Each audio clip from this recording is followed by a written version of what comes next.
A young boy darted through the dimly lit streets, taking a sharp corner as his small legs pumped furiously. Behind him, shouts filled the air, echoing with venomous hatred. "Stop running, monster! Tonight, we finish what the fourth would have wanted," a villager roared. The blonde child ignored the cries, fear gripping his heart as he sprinted blindly through the alleys. He finally skidded to a halt, realizing he'd reached a dead end. Pressing his back against the cold wall, his wide blue eyes darted around for an escape. Please, don't hurt me. I haven't done anything to you," he pleaded, his voice trembling. A man stepped forward, his expression twisted in fury. "Haven't done anything? You killed our loved ones, our yondaime. You disgrace this village just by existing but no more." The boy flinched as the man grabbed him roughly, slamming him against the wall. The crowd closed in, and what followed was merciless. Fists, stones, and flames rained down on the boy's fragile body. His cries echoed through the alley, but they fell on deaf ears.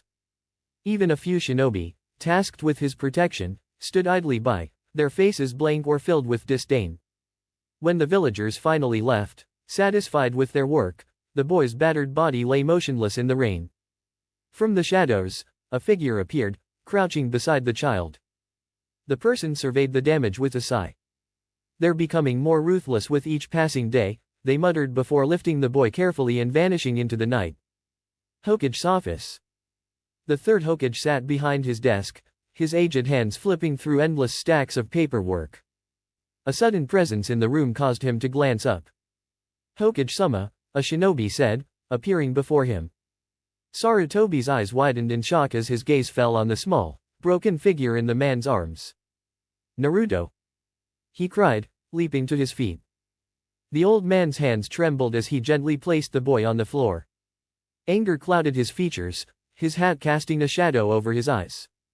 "Summon the medical corps immediately," he barked. "And if they dare delay, tell them they'll answer to Ibiki personally."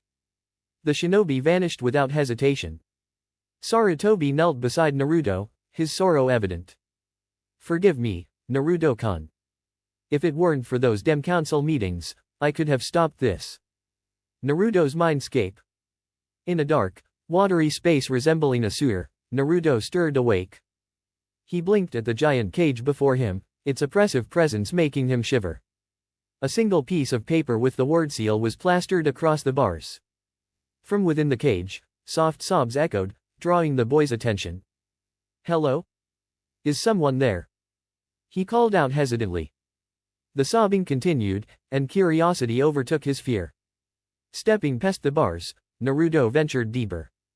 His small feet splashed in shallow water until he saw her, a woman with vibrant red hair, her face buried in her hands as she wept. Miss?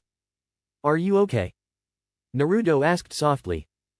The woman's head shot up, revealing watery red eyes that widened upon seeing him. Before Naruto could react, she lunged forward, wrapping him in a desperate embrace. "I'm sorry," she whispered, her voice breaking. "I'm so sorry." Naruto froze, unsure how to respond, but her tears stirred a strange sadness within him. Tentatively, he returned the hug. "Why are you sorry? What's wrong?" he asked. The woman pulled back slightly, wiping her tears. "I'm the reason you're hated.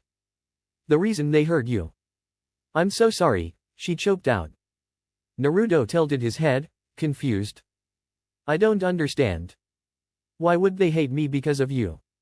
Her gaze dropped in shame. "Because I am the nine-tailed fox. The creature your father sealed inside you." Naruto stiffened. "You're the Kyuubi." She nodded, tears welling up again. "I wasn't in control. Someone manipulated me. I didn't want to attack your village, but when I woke up, all I saw was blood and destruction. Then I was sealed here." Naruto frowned, his small fists clenching. "Someone made you do it?" "Who?" I don't know. I only remember red, spinning eyes before everything went dark."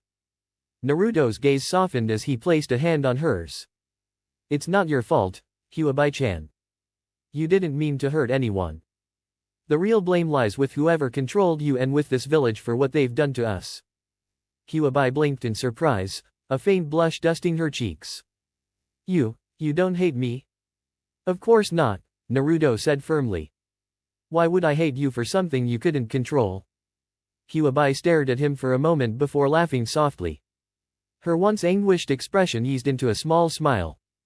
Thank you, Naruto-kun, she said. Naruto grinned.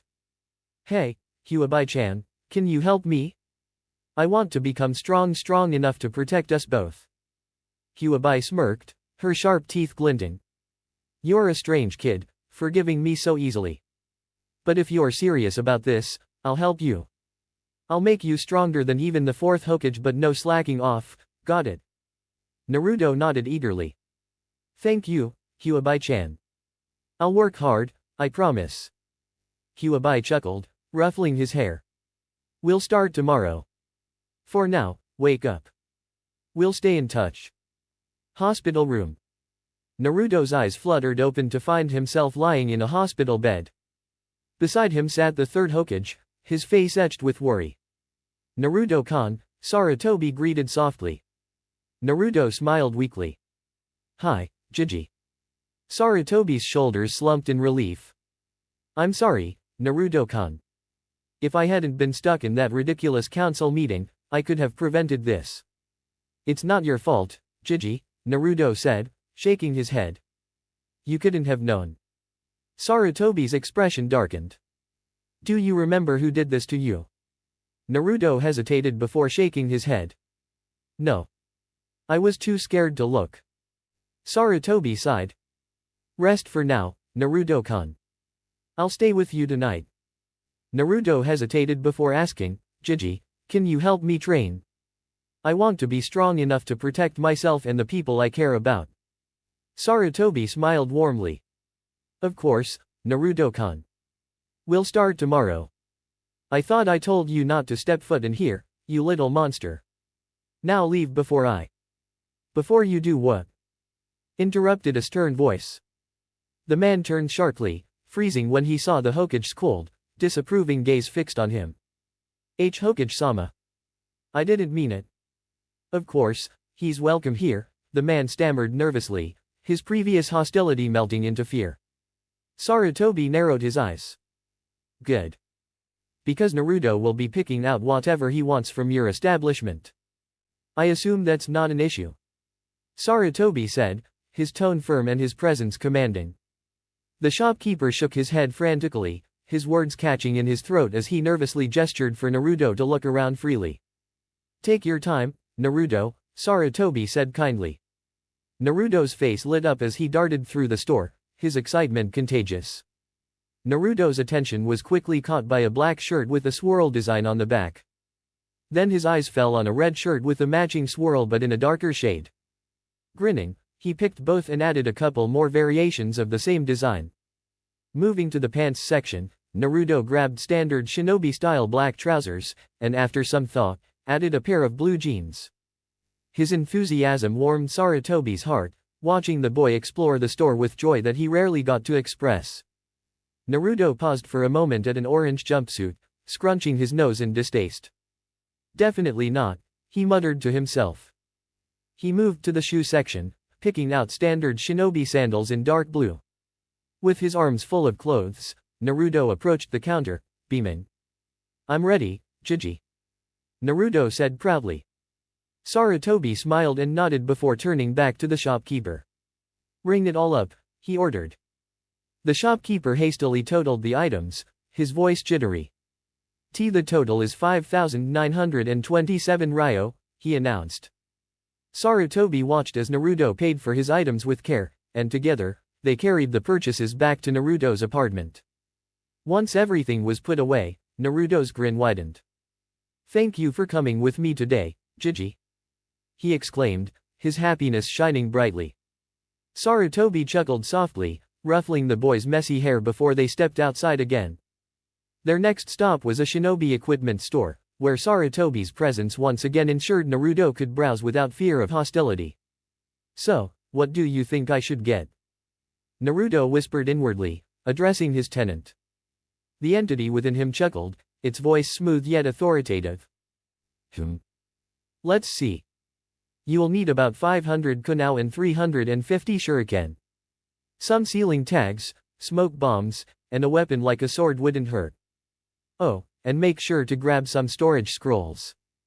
I'll teach you the art of sealing soon, the voice suggested. Naruto nodded eagerly, grabbing the exact number of kunao and shuriken mentioned. Moving along, he picked up 35 sealing tags, 45 smoke bombs, and a stack of storage scrolls. He wandered to the weapon section, his eyes scanning the various blades. One sword, encased in a sleek black sheath, seemed to call out to him. Its craftsmanship was stunning, with a steel blade that shimmered as he unsheathed it briefly. Entranced, Naruto decided it was the one and brought it to the counter with the rest of his supplies. I'm done, Jiji, Naruto announced with a grin. The shopkeeper grumbled under his breath but reluctantly rang up the items. The total comes to 77,990 ryo, the man said curtly.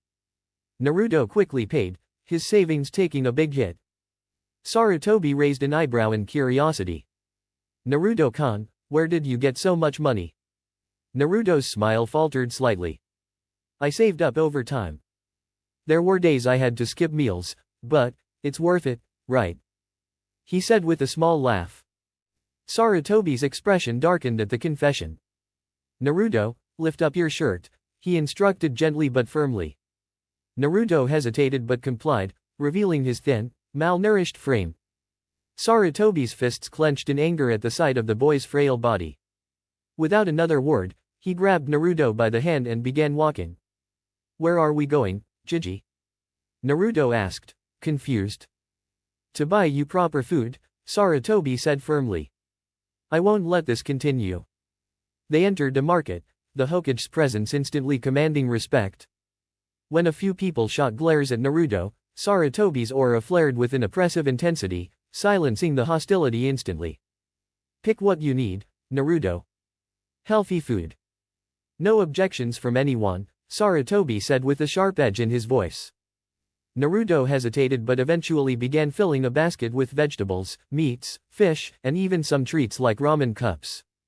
Once they finished, Sarutobi ensured everything was paid for before escorting Naruto home. Thank you, Jiji, Naruto said sincerely, his small hands clutching the bags of food. Sarutobi smiled warmly. You're welcome, Naruto-kun. And remember, you're not alone, he said gently. As they walked, Naruto accidentally bumped into someone. Sorry, ma'am. I didn't see you there, he said quickly, bowing his head. The woman chuckled, brushing herself off. No harm done, kid. Don't worry about it, she said kindly. Naruto looked up, taking in her appearance. She had striking red marks on her face, wild hair, and a confident air about her. I'm Tsuminyazuka. And you are? She asked with a smile. I'm Naruto Uzumaki, he replied, his cheeks turning pink. Good morning, Naruto-kun. Ready for today's training? Kurama greeted warmly, her voice calm and inviting. Naruto nodded enthusiastically, even though she couldn't see him. Somehow, she felt his excitement. Absolutely, Kurama-chan. Where do we start? Naruto asked eagerly.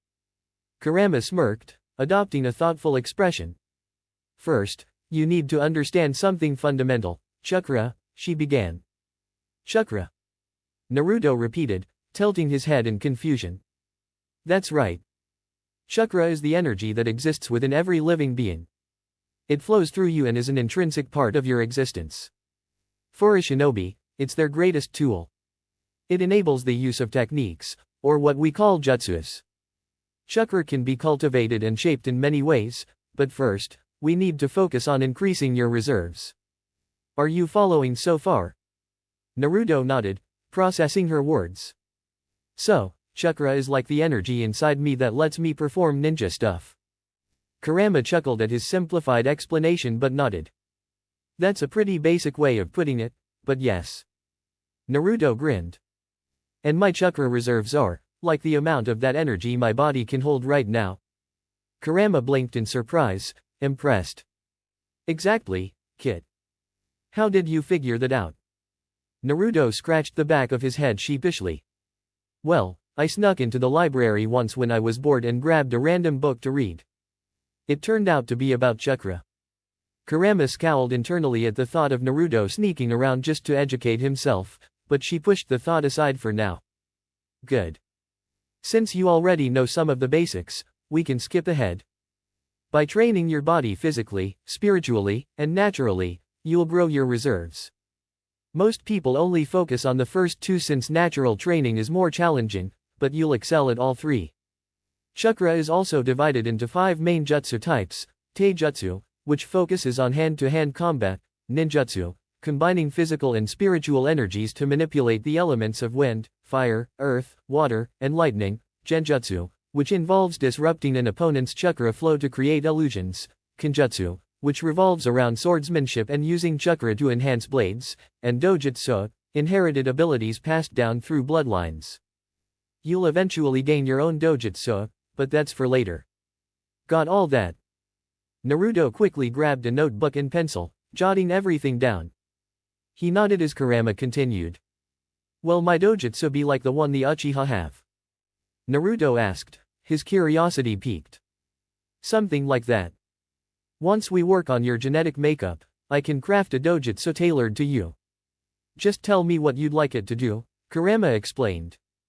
Naruto's excitement bubbled over, but Kurama brought him back to focus. First, we'll start with physical training. Get dressed, and let's head out, she instructed. Naruto quickly got ready, washing up and putting on a black shirt with a red swirl on the back and black shinobi pants. He grabbed his sword and headed out, ignoring the usual hostile glares from villagers as he made his way to the training grounds. Once there, Kurama guided him through a series of exercises: push-ups, sit-ups, laps around the training field to build his physical strength. Now, head to the library and grab books on taijutsu, kenjutsu, and an introduction to ninjutsu, Kurama instructed. Naruto made his way to the library, sneaking in through a hidden entrance he had created to avoid the staff's disapproving stares. He quickly found the books he needed and slipped out unnoticed. What's next, Kurama-chan? Naruto asked once he was back at the training ground. Kurama smirked. Now, I'll teach you your first technique. It's called the Shadow Clone Jutsu. Because of your large chakra reserves, it's perfect for you. Here's the hand sign sequence. Naruto focused, memorizing the instructions. He formed the hand signs and shouted, Shadow Clone Jutsu. With a puff of smoke, 30 clones appeared around him. Great job, Kit. Shadow clones are unique because they allow you to speed up your training. Anything they learn will transfer back to you when they dispel. Divide them into groups to study the books you brought, Kurama suggested. Naruto nodded, instructing his clones to split into 3 groups: one for taijutsu, one for kenjutsu, and one for ninjutsu. While his clones worked, Naruto meditated, trying to sense the natural energy Kurama had mentioned. This is harder than I thought, Naruto admitted after some time. Kurama chuckled. It takes practice. We'll work on it when you're older. For now, head to the academy. After class, we'll start on chakra control. Naruto dismissed his clones, absorbing their memories, and marveled at how much he had already learned. As he made his way to the academy, he spotted a familiar figure in the park. Hey, Sam-chan. Naruto called out. The woman turned, surprised to hear someone call her so casually, but she smiled when she saw Naruto's bright blue eyes. Oh, Naruto. How are you doing? Sam asked warmly. I'm doing great, Sam-san. I've started training and plan to get stronger for the people I care about and for myself, Naruto told her with a determined smile.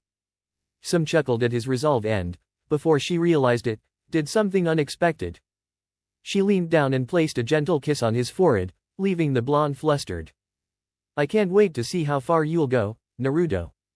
If only my son had your drive when it came to training, Sam remarked with a light laugh. Naruto blinked in surprise. Your son? Who's your son? Do I know him? He asked, tilting his head. Sam smiled. Yes, you do. He's also in the academy. His name is Kiba Inyazuka. He's a bit stubborn but fiercely loyal to his friends, she said.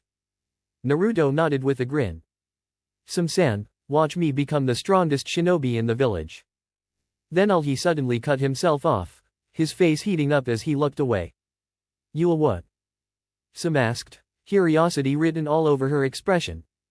Naruto's cheeks turned a deeper shade of red as he stammered, and never mind. Anyway, I have to go now.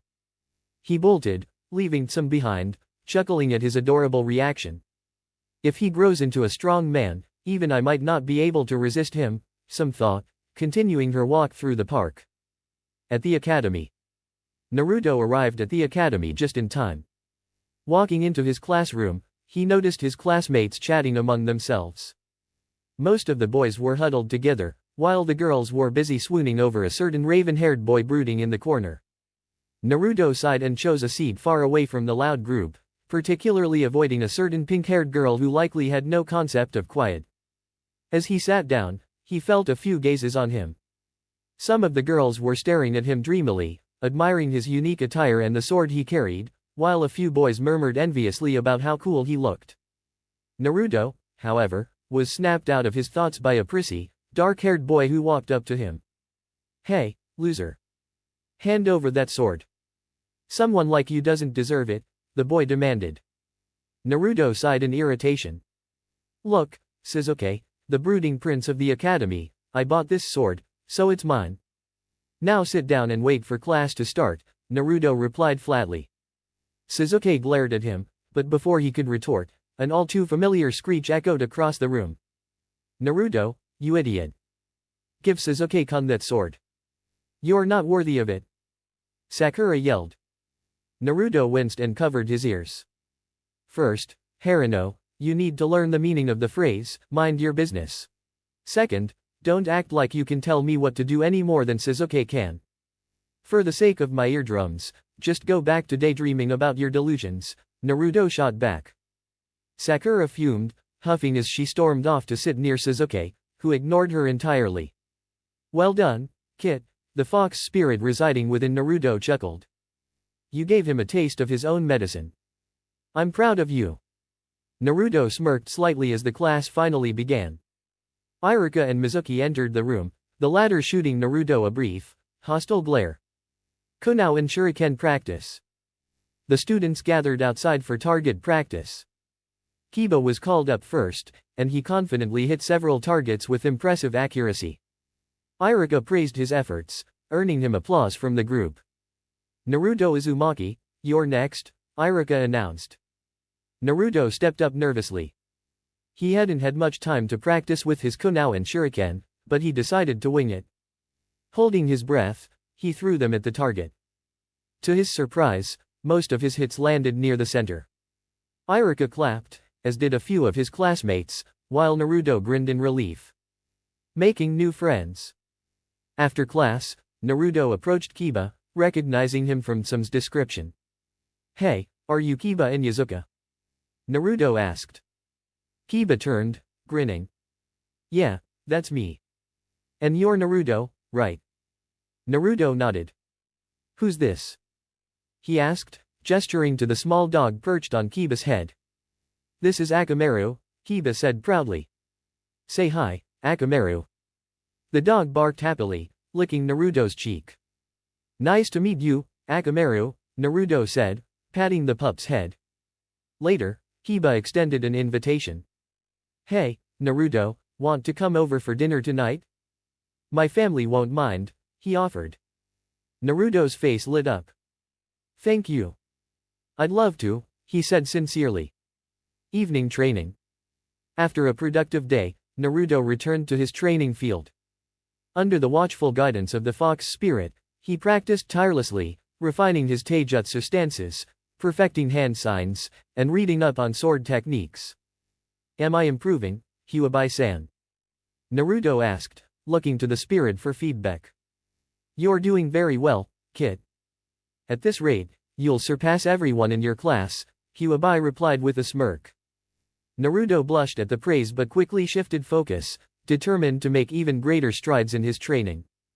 As night fell, he headed home to clean up for dinner at the Inyazuka residence, his heart light with the excitement of spending time with new friends.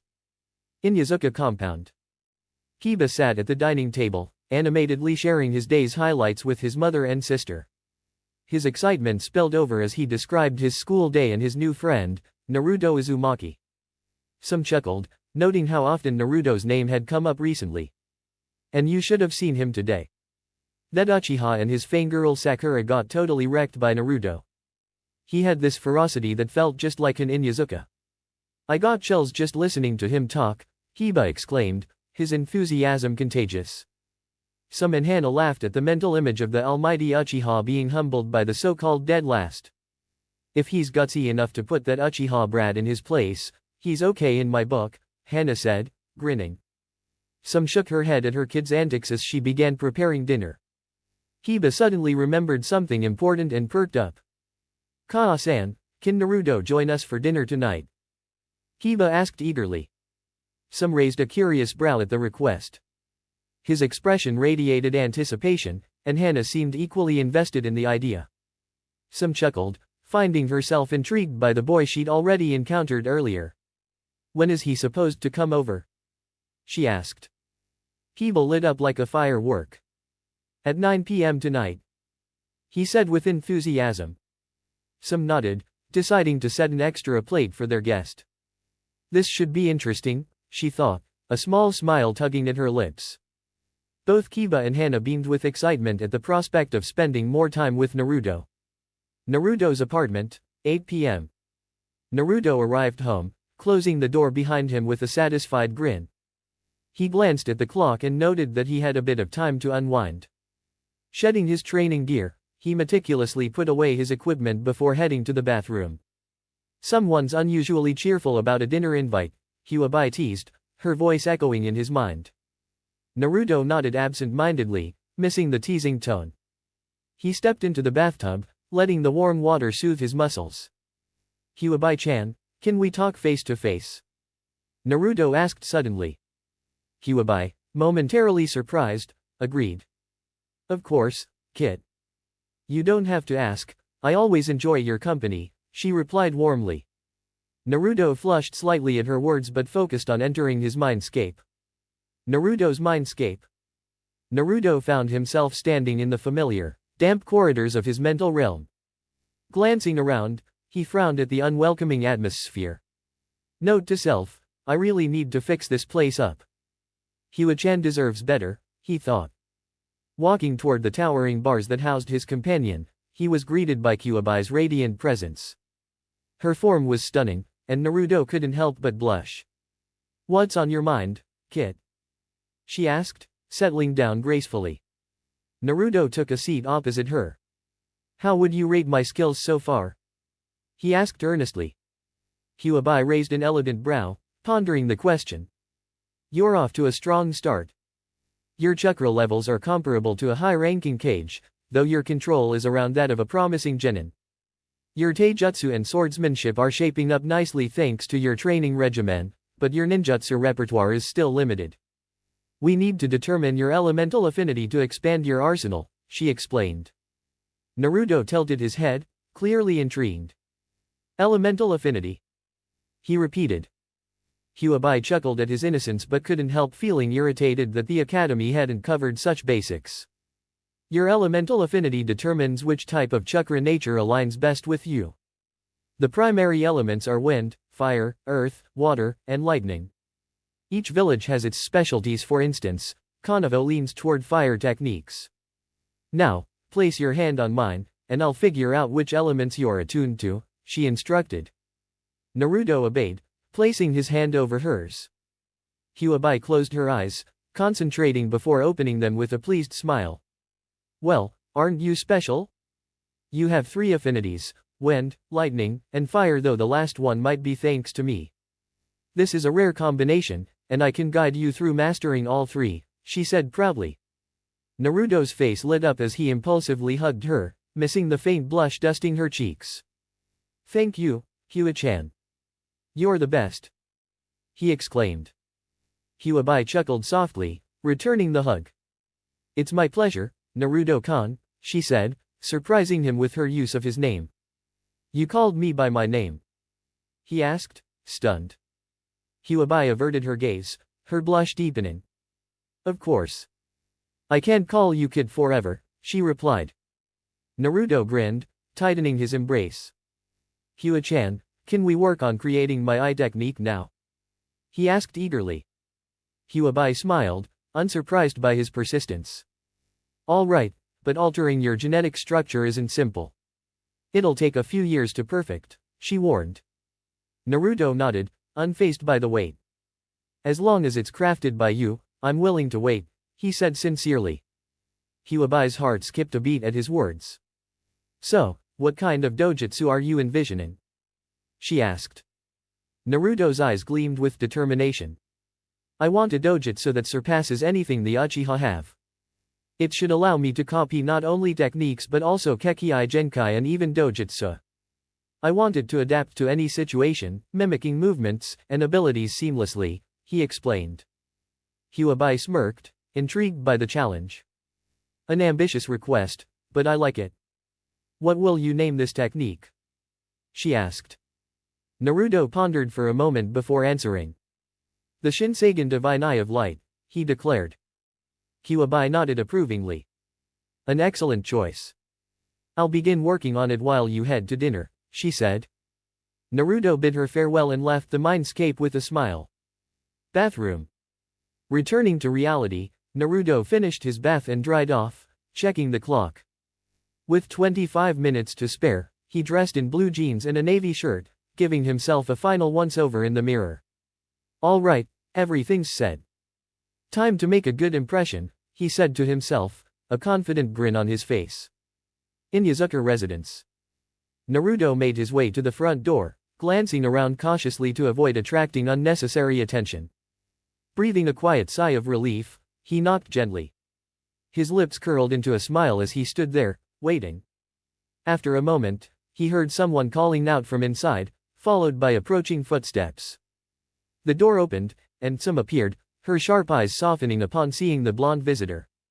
Well, hello there, Naruto, she greeted warmly. Hi, Tsum-san. Kiba said I could come over for dinner. Is that okay? Naruto asked, his voice carrying a polite tone. Tsum's expression brightened, pleased by his courtesy. Of course, Naruto. Kiba already told me, and you're more than welcome here. The food's all ready, we've only been waiting a few minutes. Come on in. Naruto nodded, his smile widening as he stepped inside.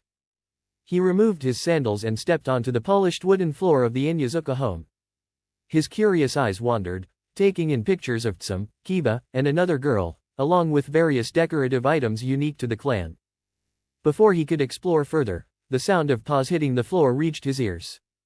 Turning, he saw a group of dogs bounding toward him. A grin spread across his face as he knelt, extending a hand toward one of the canines. The wolf-like dog with jet black fur hesitated for a split second before leaning into his touch. Naruto scratched behind her ears, and to his delight, the dog's tense posture melted as she leaned closer, enjoying the attention. Tsum froze for a moment, her jaw nearly dropping. That particular dog, renowned for being fiercely independent, had never let anyone approach her, much less touch her. Yet here she was, practically melting under Naruto's hand. Wow, she's such a good girl, Naruto said, his tone filled with affection as he continued to pet the canine. Do you have any idea what you just did? Tsum asked, her astonishment evident. Naruto froze, wondering if he had overstepped some unspoken boundary. No. Did I do something wrong? Tsum shook her head, a smile tugging at her lips. Not at all. It's just, no one's ever been able to get near her like that. Even members of the clan can't approach her without a growl or a warning nip. And yet, here you are, she explained, gesturing to the dog now resting her head on Naruto's leg. Naruto looked down at her, a small smile creeping across his face. She's just misunderstood. I think she's amazing. The dog let out a soft bark, as if agreeing with him, which earned a chuckle from Tsum. She doesn't have a name, Tsum admitted. Every time someone tries to give her one, she rejects it. Growls, barks, she lets us know she doesn't like it. But, maybe you should try naming her. Naruto blinked, surprised. Really? You think she'd accept a name from me? Some nodded. At this point, I'd be shocked if she didn't. Naruto knelt down, gently scratching behind the dog's ears as he thought. How about Kazumi, he said after a moment. The dog perked up, her tail wagging slightly as she yipped in approval. Well, it looks like she loves it, Some said with a grin. Kazumi, Naruto repeated with a smile. The newly named Kazumi leaned against him, her tail wagging happily. Some led Naruto into the kitchen, where Kiba and another girl were already seated at the table. Akamaru rested at Kiba's side, while 3 other dogs were lying near the girl. Naruto took a seat beside Kiba, smiling at everyone. Hey, Naruto. How's it going? Kiba asked cheerfully. Not bad, Naruto replied. I got a lot of training done today. Kiba grinned in approval, while Naruto turned to the girl across the table. Hi, I'm Naruto Uzumaki. Nice to meet you, he greeted politely. The girl smiled back. I'm Hana and Yazuka. Kiba's told me about you. Her expression softened. I also heard about what you did today standing up to that stuck-up Uchiha. I just want to say thank you. Naruto scratched the back of his head, his cheeks flushing slightly. Oh, it was nothing, really. No, seriously, Hana insisted. That kid has an ego the size of the Hokage monument. Someone needed to bring him down a peg. The dinner proceeded smoothly, with laughter and conversation filling the room. Naruto opened up about his interests, his dreams, and even his struggles, deciding to place his trust in the Inyazukas. When he revealed the truth about the 9 tails sealed within him, Kiba and Hana were shocked, but their reactions were filled with sympathy rather than fear or disgust. Man, that's rough, Kiba said, clenching his fists. But don't worry, Naruto. I've got your back. Same here, Hana added, her tone firm. Some, meanwhile, couldn't hide her anger at how the village had treated Naruto. They're spitting on the 4th Hokage's legacy. It's disgusting, she muttered, earning nods of agreement from her children. Before leaving, Naruto knelt to say goodbye to Kazumi, who whined softly, clearly not wanting him to go. Some stepped forward, a knowing smile on her face. You know, Naruto, she began, Inyazuka tradition states that a dog belongs to the person who names them. So, technically, Kazumi is yours now. Naruto's eyes widened in shock. Really? Some nodded. She's your companion now. Just promise me you'll take good care of her. Naruto smiled, tears of joy welling up in his eyes. I promise. Kazumi barked happily, nuzzling against him as Naruto gave her one last hug before leaving for the night. See you later, Naruto, Some said absent-mindedly. Naruto gave her a nod, gently placing Kazumi inside his shirt, where her head peeked out with a small smile. Waving goodbye, he leapt onto the rooftops, heading back to his apartment, a grin on his face from the enjoyable evening. At the Inyazuka residence. As Tsum closed the door, she chuckled softly, reflecting on the pleasant time they had spent with Naruto. While everyone headed upstairs to retire for the night, Kiba turned to his mother and sister with a wide smile. Naruto's great company, don't you think? Kiba remarked. Both women nodded in agreement as Kiba, along with Akamaru, went to his room. Hana glanced at her mother, a sly grin spreading across her face. Mom, did I hear you call him Naruto-kun just now? Did I imagine that? Hana teased. Sum's face turned red as she stammered, trying to deny her daughter's accusation. I don't know what you're talking about, Hana, Some said firmly, attempting to dismiss the comment. But Hana's knowing smile showed she wasn't letting it go. Then why are you blushing, Mom? Hana pressed further. Some let out a low growl, a futile attempt to get Hana to back off, which only made her daughter laugh. Shouldn't you be heading to bed now? Some deflected, playing her trump card. Hana laughed at her mother's embarrassment but nodded. All right, good night, Mom. Sweet dreams, Hana teased with a mischievous wink before heading upstairs. Some sighed and shook her head, knowing this wasn't the end of it. She's never going to let me live this down, Some muttered, though a smile crept onto her lips. You're full of surprises, Naruto-kun, she added quietly before heading to her own room. 3 years later, Naruto's age, 9, Sum's age, 29. Naruto had made significant progress in his training under Kyubai's guidance. His chakra control and physical abilities were improving rapidly, and he had mastered techniques like tree climbing and walking on water. His shadow clone jutsu had been perfected, and his affinity for Katon, Raiden, and Futon elements was impressive, rivaling even advanced ninjas. Naruto's dedication and the training regimen he followed paid off, as he now exhibited the skills of a highly promising shinobi. Through his interactions with the Inyazuka clan, Naruto trained with Kashomi, who he discovered was a half-wolf and Kuroma's daughter. Over time, Naruto had grown close to Kiba, Hana, and Some. His bond with the Inyazukas brought the family closer together, something even Hana and Some couldn't deny. Some, in particular, admired Naruto's work ethic and began to develop a soft spot for him, even if she didn't openly admit it. Naruto also deepened his relationship with Kyuubi, creating a serene haven in his mindscape complete with a cozy home and a field of flowers for her. Kyuubi, in turn, helped Naruto grow stronger and developed a deep fondness for him, which surprised even her. A morning in Naruto's life. Naruto woke up to find Kashomi curled up on his chest, peacefully asleep. Smiling, he gently picked her up, letting her settle on his head as he got ready for the day. As he entered the bathroom for a quick shower, he spoke to Kyuubi. "How are we doing with the training, Kyuubi?" he asked. Kyuubi's voice echoed warmly in his mind as she replied, "You've come a long way. Your progress is beyond what I anticipated. You've achieved the level of an ideal academy student, and your skill set is impressive." Naruto grinned at the praise but continued to focus on the challenges ahead. He grabbed his gear, including a sword strapped to his back, and headed out. "How's the progress on the dojutsu you're creating?" Naruto asked curiously. Kyuubi sighed. "It's a challenge, but I'm halfway there. The hardest part will be activating it since dojutsu typically manifest during moments of intense stress or life-threatening situations." Naruto shrugged. "I've been through enough of those already. One more won't make a difference," he joked, though he quickly apologized when he sensed Kyuubi's concern. "Don't worry, Kyuubi. I'll be careful," he reassured her.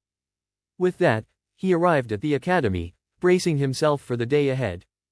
At the council meeting. Meanwhile, Sarutobi and Some were attending a council meeting that predictably revolved around Naruto.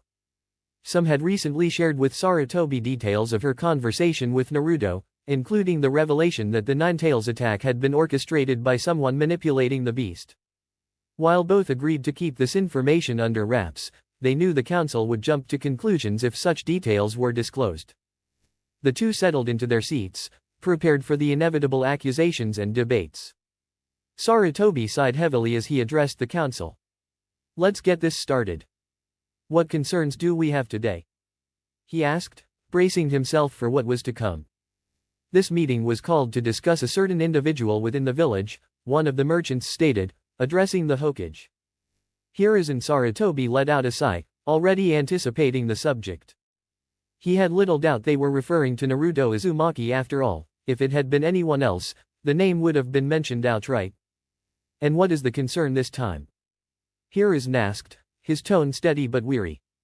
A civilian stood up with a smug look. "I'd like to know why we continue to keep that boy here. He's bound to become a threat to us all if we don't take action," the woman said.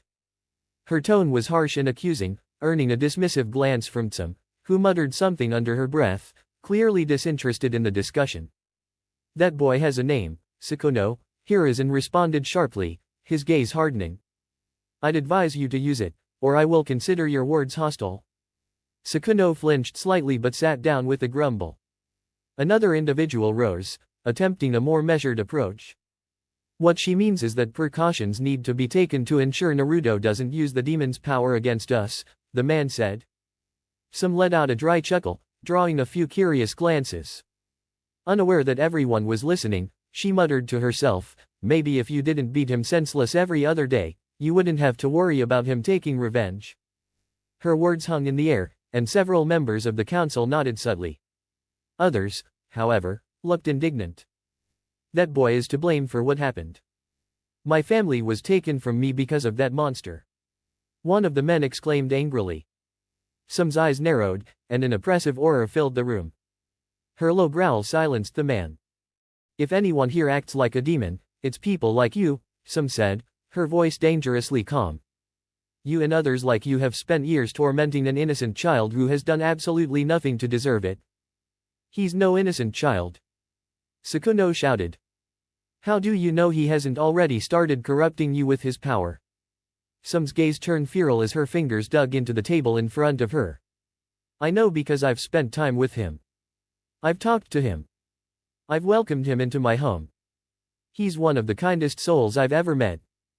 The fact that he doesn't hate this village after everything it's done to him is proof of that. She leaned forward, her voice rising. If that's what being a demon looks like, then maybe demons are nothing like the stories we were told. The room fell silent, stunned by her fiery outburst. Even Hiruzen, who had seen countless debates in his tenure as Hokage, couldn't hide his surprise. Finally, Sakuno broke the silence, still glaring. He's manipulating you. No demon is kind or forgiving. You might be willing to risk your family's safety, but I'm not. I say we banish him. Several civilians murmured in agreement, but the shinobi side of the council remained quiet.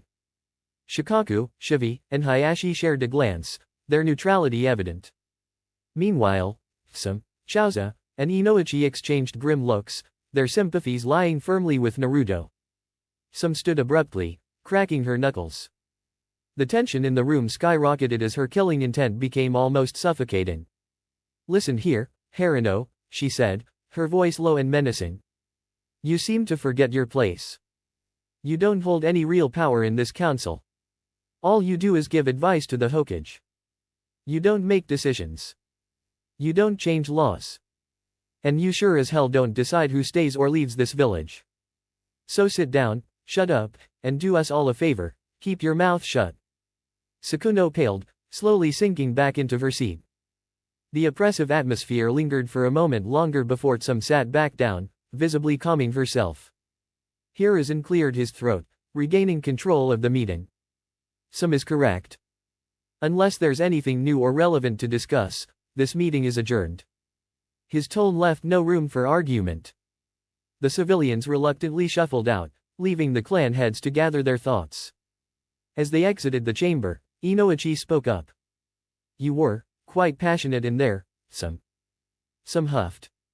Someone needed to say it. Hayashi raised an eyebrow. Still, that was unusually intense, even for you. Some paused mid-step before replying, I just can't stand how they treat him. They're so blind with hatred that they don't even see the damage they're causing. It makes me wonder who the real monsters are.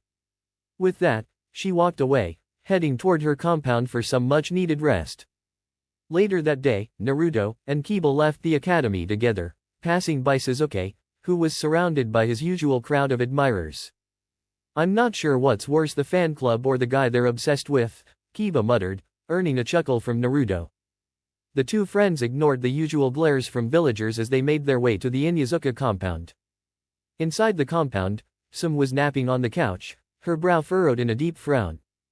Naruto noticed as soon as he walked in, his smile faltering. He made a mental note to ask her about it later, pushing the thought aside as he greeted Hana, who was reading in the kitchen. Kiba, do you mind if I use your shower? Naruto asked with a grin. Kiba gave a nod, and Naruto quickly headed upstairs. When Naruto slid the bathroom door open, time seemed to slow as his gaze fell upon a very unexpected sight, a completely unclothed Some. Naruto's face immediately turned a bright red as his eyes instinctively scanned her figure. To him, Some was undeniably attractive, and the realization caused his thoughts to spiral into overdrive. Even within his mind, the dormant energy of the powerful being sealed inside him stirred awake. Wow, kid. Didn't think you'd run into a scene like this today, the inner voice teased in an amused tone. Meanwhile, Some glanced down at Naruto, raising an eyebrow when she noticed his body betraying his thoughts. Her lips curled into a smirk as she sized him up. One word echoed in her mind. Impressive, she thought, briefly entertained by his reaction. Naruto, overwhelmed by the situation, lost consciousness, and collapsed to the floor with a small trickle of blood from his nose. Some couldn't help but chuckle. She quickly wrapped a towel around herself and, with surprising care, carried him to a guest room before returning to finish her bath. Later, Naruto groaned softly as he came to, finding himself in an unfamiliar room. His surroundings slowly came into focus, and his mind replayed the memory of what had just happened. His face flushed crimson. "I hope she doesn't kill me for this," he muttered nervously. A mischievous voice soon echoed in his mind, breaking the silence. "Oh, Naruto. If you wanted to see a beautiful woman, you only needed to ask," teased the entity within him. Knock it off," Naruto stammered, trying to shake away the mental image the voice planted. His flustered reaction only fueled its amusement. "I'm just saying, kid," the voice continued. "When you're older, you might find moments like these worth cherishing." Naruto groaned, "You're impossible." Moments later, the door to the room opened, and Some walked in. She was now fully dressed and bore an amused smile on her face. "So," she began, leaning slightly against the door frame, "did you enjoy the view?" Naruto's eyes widened, and he quickly looked at the floor, unable to meet her gaze. His nervous behavior only made Some chuckle. "Relax, Naruto. I could tell it wasn't intentional," she reassured him, sitting down on the bed beside him. "You wouldn't do something so disrespectful on purpose, would you?" Naruto quickly shook his head. Some's opinion of him grew even fonder. Despite his strong potential, he was still humble and respectful. After a brief pause, Naruto spoke up. "Some-chan, can I ask you something?" Some raised an eyebrow at the unusual request but nodded. "Sure, what's on your mind?" Naruto hesitated for a moment, then finally said, "Why were you upset earlier?" Some blinked, slightly surprised. "Upset?" she asked. Naruto nodded. "When you were asleep, you had a frown on your face. I could tell something was bothering you." Some sighed softly, impressed by his perceptiveness. "It's nothing major," she replied after a moment. "Just some people at the council meeting saying stupid things about you. It made me angry, so I defended you. Let's just say it was a headache." Naruto listened quietly as Some explained the situation, including some of the remarks that had been made. His eyes narrowed slightly at the mention of the council's attitude toward him, but he felt a surge of gratitude when he heard how Some stood up for him. When she finished speaking, Naruto surprised her by hugging her tightly. "Thank you, Some-chan," he said earnestly. "I really appreciate what you did for me." Some smiled warmly, gently running her fingers through his hair. "Of course, Naruto. You deserve to be defended." After a moment of silence, Naruto spoke up again, though his voice was quieter this time. "Some-chan. I think I like you. A lot. Maybe even love you." Some's eyes widened slightly, though she quickly composed herself. Naruto, blushing furiously, continued, "I know I'm still too young for you, but I promise that when I become a Chunin, I'll tell you how I feel again. And I'd like you to consider giving me a chance." Some's expression softened as she considered his words. Despite his age, there was a sincerity in his voice that touched her heart. After a brief pause, she leaned forward and pressed a gentle kiss to his lips. "That's a promise, Naruto-kan," she said with a smile. "Work hard and become a Chunin. When you do, we'll talk about this again." Naruto, though stunned by the kiss, felt a surge of determination. "I will," he promised. 3 years later. The years had been kind to Naruto. At 12 years old, he had grown taller and stronger, shedding most of his boyish appearance for a more refined, determined demeanor. His constant companion, Kazumi, had grown as well, her sleek black fur and sharp features making her an imposing presence at his side. As Naruto prepared for the genin exams, his thoughts drifted back to the promise he had made. He smirked, adjusting the sword strapped to his back. "Today's the day," he muttered. With Kazumi trotting faithfully beside him, Naruto set off toward the academy, ready to prove his worth and take the next step toward fulfilling his vow. "All right, Iwabai-chan, I'll do that for you. It's my way of showing gratitude," Naruto said. Huabai nodded and severed the connection as Naruto entered the building. He and Kashumi wandered the halls for a while before reaching their classroom. As Naruto opened the door, all the students turned their attention to him. He silently walked to his seat, hearing a few sneers and some girls whispering about how cool and handsome he looked in his attire. With a sigh, Naruto looked up and smiled at his longtime friend. "Hey Kiba, how's it going?" Naruto greeted him. Kiba smiled as Naruto sat next to him. "Hey Naruto. I'm doing well. So, it's finally here, huh?" Kiba asked. Naruto nodded with a grin, both boys turning their attention to Akamaru and Kashumi, who had taken a seat on their laps. Kashumi quickly fell asleep, snuggling against Naruto. He let her rest as his gaze wandered around the room. Most of the boys were chatting among themselves, while the girls were funning over the brooding Uchiha. "That's right, Kiba. Today's the day we become genin," Naruto said. Kiba nodded in agreement, both eagerly waiting for their instructors. 30 minutes later. The class was now seated, and Iruka and Mizuki entered. Mizuki shot a cold glare at Naruto, making him sigh. "Just what I need," Naruto muttered under his breath. Iruka surveyed the class and gave Naruto a knowing smile. "All right, everyone. The academy days are behind us. Now, you'll be tested on the abilities you've honed over the years. We'll evaluate you on 3 jutsu, the henge, the kawarami, and the bunshin," Iruka announced. The students beamed with excitement, proclaiming their futures as the greatest shinobi. Naruto sighed but mentally declared his goal to become Hokage, much to Kyubai's amusement. Iruka called out names one by one, with Naruto and Kiba waiting for their turn. When Iruka reached the last name after Uchiha, he smirked. "Uzumaki Naruto," Iruka called. Naruto perked up and received a thumbs up from Kiba. He walked to the front of the room, feeling the intense glares of some students, but the encouraging words from Kyuubi helped him stay confident. He reached Iruka and nodded. "Henge, Naruto," Iruka instructed. Naruto nodded, releasing chakra, and with a puff of smoke, he transformed into a perfect Minato Namikaze. "And Naruto, how did you?" "It's not hard when you've seen what the person looks like," Naruto explained as he dispelled the transformation. "Well done, Naruto." Kiba cheered from his seat. Naruto smiled at Iruka. "Do I pass?" Naruto asked, and Iruka absently nodded as he moved to the next task. "Next, the kawarami," Iruka said. Naruto flashed a smirk, and in the blink of an eye, he vanished, leaving behind a Sarutobi with an orange book, giggling. Hokage-sama," Iruka stammered. Sarutobi continued to giggle, absorbed in his book.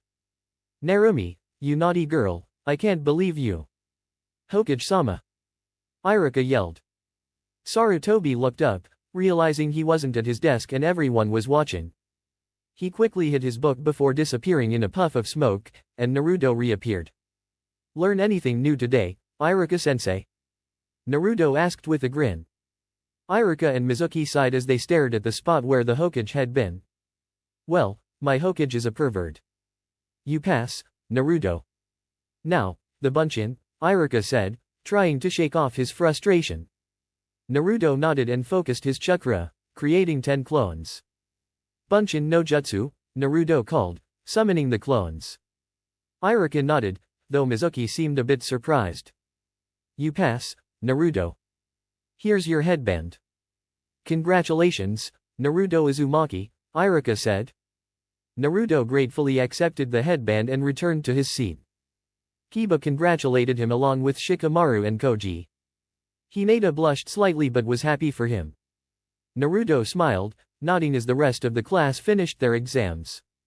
"All right, head outside to see your scores and find out who the rookie of the year is," Mizuki announced. The students filed out, eager to learn their results. Iruka sighed as he looked over the papers. "I guess I'll have to talk to the Hokage about today," Iruka said. Mizuki gave him a fake smile and nodded. "Well, Iruka, I have some business to attend to. I'll see you later," Mizuki said, walking off. Iruka nodded and waved him goodbye. With Naruto and Kiba, the two boys walked through the crowd, showing off their headbands, though they wouldn't officially wear them until tomorrow. They ignored the glares from villagers, who were now concerned about the growing strength of the demon and his friend. But nothing could ruin their day as they headed to Kiba's house. In Yazuka compound, Sam and Hana had just returned from a mission, exhausted but content. They lay on the floor to rest.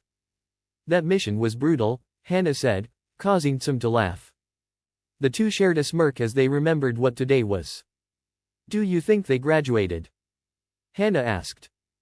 Sam grinned, recalling the promise she'd made to Naruto. She couldn't help but blush at the thought of him in a Chunin vest, though she knew it would be a while before that happened. Sam stood up, gazing thoughtfully. I think they'll do just fine, Sam said. Hana nodded in agreement as they heard the door open. Sam and Hana smiled as they saw Naruto and Kiba walking in with their headbands. Hey, Kaa-san. We graduated, and Naruto's the Rookie of the Year, Kiba announced. Sam and Hana congratulated them warmly. You should have seen how Mr. Stuck-Up reacted, Kiba said with a grin. Sam nodded, and Hana, along with Kiba, went to the kitchen to celebrate. Sam walked behind Naruto and placed a hand on his shoulder. One more rank to go, Naruto said with a smile, walking past her with a slight blush. Sam tried to hide her own blush as she smiled to herself. He's getting good with his words, Sam mused, entering the kitchen to join the others in the celebration. Later that night, the festivities were still going strong as everyone celebrated the rise of two of Konoha's newest shinobi. The celebration was lively, with laughter and cheers filling the air. That was until Naruto heard a knock at the door. He sighed, standing up to answer it, with Kashomi quickly following his lead. Opening the door, he found Mizuki standing there, grinning. Great, the jerk shows up now, Naruto thought, quickly rousing Kyuubi. The fox's eyes narrowed in suspicion, sensing something off. Be careful, Naruto. He's planning something. I can feel it, Kyuubi warned. Naruto nodded in agreement, his gaze hardening as he locked eyes with Mizuki. What brings you here, Mizuki-sensei? Naruto asked, trying to remain polite, though a hint of skepticism slipped through his tone. Mizuki's smile shifted, his face now bearing a more calculated expression. I wanted to tell you about the reward for being Rookie of the Year, Mizuki explained, a sly edge creeping into his voice. There's a test. If you retrieve the Forbidden Scroll and learn a technique from it, you earn a personal tutor. Naruto's eyes narrowed. Mizuki was clearly lying, and this situation reeked of a trap. But instead of confronting him directly, Naruto decided to play along for a bit. Is that so, Mizuki-sensei? Well, what are we waiting for? Naruto asked, pretending to be eager. Mizuki gave a quick nod, signaling for Naruto to follow. As Mizuki led the way, Naruto quickly closed the door behind him and exchanged a knowing wink with the person lurking behind the wall. Sam, who had been quietly observing, couldn't help but chuckle, intrigued by what was unfolding. She, along with Hana and Kiba, decided to follow and see where this would lead. The group watched from the shadows as Naruto managed to bypass all of the Hokage mansion's security. With the Forbidden Scroll in hand, he quickly made his way to a secluded spot in the forest.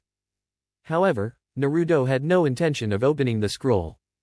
He already had his own personal trainer and someone who could teach him far more than whatever was inside that scroll. He waited, his smirk widening, knowing that Sam, Hana, and Kiba were keeping a close eye on him. Moments later, Iruka appeared, his voice full of concern as he confronted Naruto. Naruto, why did you steal the Forbidden Scroll? Naruto, putting on a mischievous grin, acted the part of the innocent, confused child. Iruka-sensei, when do I get my personal tutor? He asked, playing dumb. Iruka's eyebrow quirked in confusion. What are you talking about? Mizuki-sensei told me that if I got the scroll and learned a technique, I'd get a personal tutor on my missions, Naruto explained, his grin widening. Sam, Hana, and Kiba had a hard time holding back their laughter. They were well aware of the seriousness of the situation, but Naruto's acting was too entertaining. Iruka's suspicion grew as he scanned Naruto's face. But before he could say anything further, Mizuki's voice rang out from the treetops. Mizuki, why did you deceive Naruto like this? Iruka shouted, glaring at the traitor. Mizuki, who had been watching the entire exchange from the safety of the trees, sneered. Irika, don't you see? He's a demon. The village has hated him since the day he was born. Naruto chuckled darkly, his eyes gleaming. Oh, I know all about it, Mizuki. The villagers hate the Kuwabai. But unlike them, I don't blame her for what happened. Mizuki's face twisted with rage. You'll regret that, demon. It's time to end you. With that, Mizuki hurled a windmill shuriken toward Naruto. Naruto calmly ducked under the spinning weapon, reaching out to grab the blade with ease. The onlookers gasped. Come on, Mizuki. You should really watch your surroundings, Naruto taunted with a smirk. At that moment, Some, Hana, and Kiba dropped from their hiding spots and stood by Naruto's side. Some's expression was fierce, her eyes locked on Mizuki. You've crossed a line, Mizuki. You're not going to get away with deceiving my future mate, she said, her voice dripping with authority. The others were taken aback, but Naruto merely smiled at her words. Some's declaration seemed to energize him. With a swift motion, she launched herself at Mizuki, her claws ready to strike. Mizuki managed to dodge, but he cursed under his breath. He had clearly underestimated the situation. How quaint. The bitch loves the demon, Mizuki sneered, but his words faltered when Naruto stepped in front of Tsum. I'll let you insult me all you want, Mizuki. But the moment you insult Tsum-chan, you've made a big mistake, Naruto growled, his tone dark. Mizuki, thinking he had the upper hand as a chunin, laughed mockingly. What are you going to do about it, demon? Naruto's eyes flared with determination. He quickly formed the necessary hand signs and, with a roar, shouted, Kage Bunshin no Jutsu. In an instant, over 500 clones appeared, surrounding Mizuki. Mizuki's eyes widened in shock as the sheer number of Naruto's clones overwhelmed him. Unable to even put up a fight, Mizuki was quickly subdued by the onslaught of clones. When Naruto dispelled them, Mizuki was left bound and defeated. Irika, watching the scene unfold, smiled in approval. Nice work, Naruto. But how did you manage to use the Kage Bunshin technique? It's forbidden, you know. Naruto scratched his head sheepishly, a mischievous grin spreading across his face. I might have taken a little peek at the scroll, he confessed, earning a mix of surprise and amusement from those present. Irika shrugged, not seeing the harm in it. I suppose that's fair, he said, tying Mizuki up and preparing to bring him back to the village. I won't tell the Hokage about this, yet. As everyone prepared to head home, Some, Hana, and Kiba approached Naruto. We saw everything. You never even opened the scroll, did you? Hana asked with a teasing smile. Naruto simply nodded. Kuwabai was more than enough to help me, he said, glancing over at the nine-tailed fox in his mindscape. Well, it seems like you've got more than just me wrapped around your finger, Some said with a smile, her tone light. Hana winked at Naruto as they exchanged knowing looks. Kiba, who had been listening to the exchange, looked at Naruto with a raised eyebrow. You're seriously interested in my mom? Normally I'd be upset, but I trust you, Naruto. Just don't hurt her, or I'll deal with you myself. Naruto chuckled and nodded in agreement. I've got no intention of hurting her, Kiba. Don't worry. The group shared a few more laughs, their camaraderie growing stronger with each passing day. As the night wound down and they all made their way home, Naruto couldn't help but think about how much things had changed for him. With allies by his side and a growing sense of purpose, he was ready for whatever came next. It certainly is, Kuwabai-chan. I'm really curious to see who I'll end up with. But if it's that loudmouth or that brooding Uchiha, I swear, heads will roll, Naruto remarked. He heard Kuwabai laugh softly, stretching out in her comfortable space. May the gods help whoever ends up paired with you three, Kuwabai chuckled. Naruto nodded in agreement, his gaze fixed on the approaching Konoha Academy. Konoha Academy. Naruto arrived at the academy grounds and walked through the doors. He wandered the hallways as he usually did, eventually reaching his classroom. He noticed it was empty, being the first to arrive. He walked up the stairs to find his usual seat and settled in, waiting for the others to show up. 30 minutes of quiet later, the door opened, and a few students trickled in. Naruto paid them no mind, deeming them unworthy of his attention. Soon, more students filled the room. Naruto looked around, scanning the faces of those who had passed the exams. A smile tugged at his lips when he saw Kiba enter and take a seat beside him. "Hey, Naruto. Ready for the team announcements?" Kiba asked. Naruto grinned, nodding. "I sure am, Kiba. I really hope we're on the same team. I can't think of anyone else I'd work well with. Let's just hope I don't get stuck with two annoying people." Kiba laughed as he noticed some of the girls swooning over Sasuke. "Yeah, I'm with you on that one," he agreed. Everyone settled in, and Iruka soon entered the room. His gaze swept over the eager faces of the students, and he gave Naruto a brief smile. Naruto returned the gesture as Iruka made his way to the front of the room. "I want to start by saying that from today on, each of you is officially a shinobi of Konoha. With that comes responsibility, and you'll grow alongside your comrades and instructors. I'm proud of everyone here," Iruka stated. The students nodded, pleased by his words.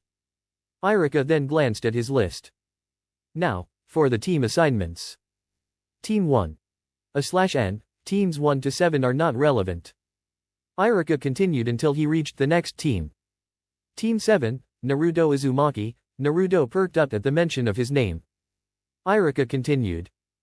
"Kiba Inyazuka." Kiba smiled and high-fived Naruto. "Looks like it's you and me, and someone else," Naruto said, glancing at Kiba. Kiba nodded as they waited for the final name. "And Sasuke Uchiha. Your sensei will be Kakashi Hatake," Iruka announced.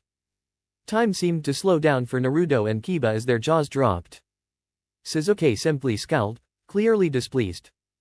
Naruto and Kiba both groaned, drawing everyone's attention. "Kami has quite the sense of humor," Kiba muttered. "Why me, Kami? Why do I have to be stuck with a guy who probably cuts himself on a daily basis?" Naruto grumbled, rubbing his head. Iruka continued reading off the names.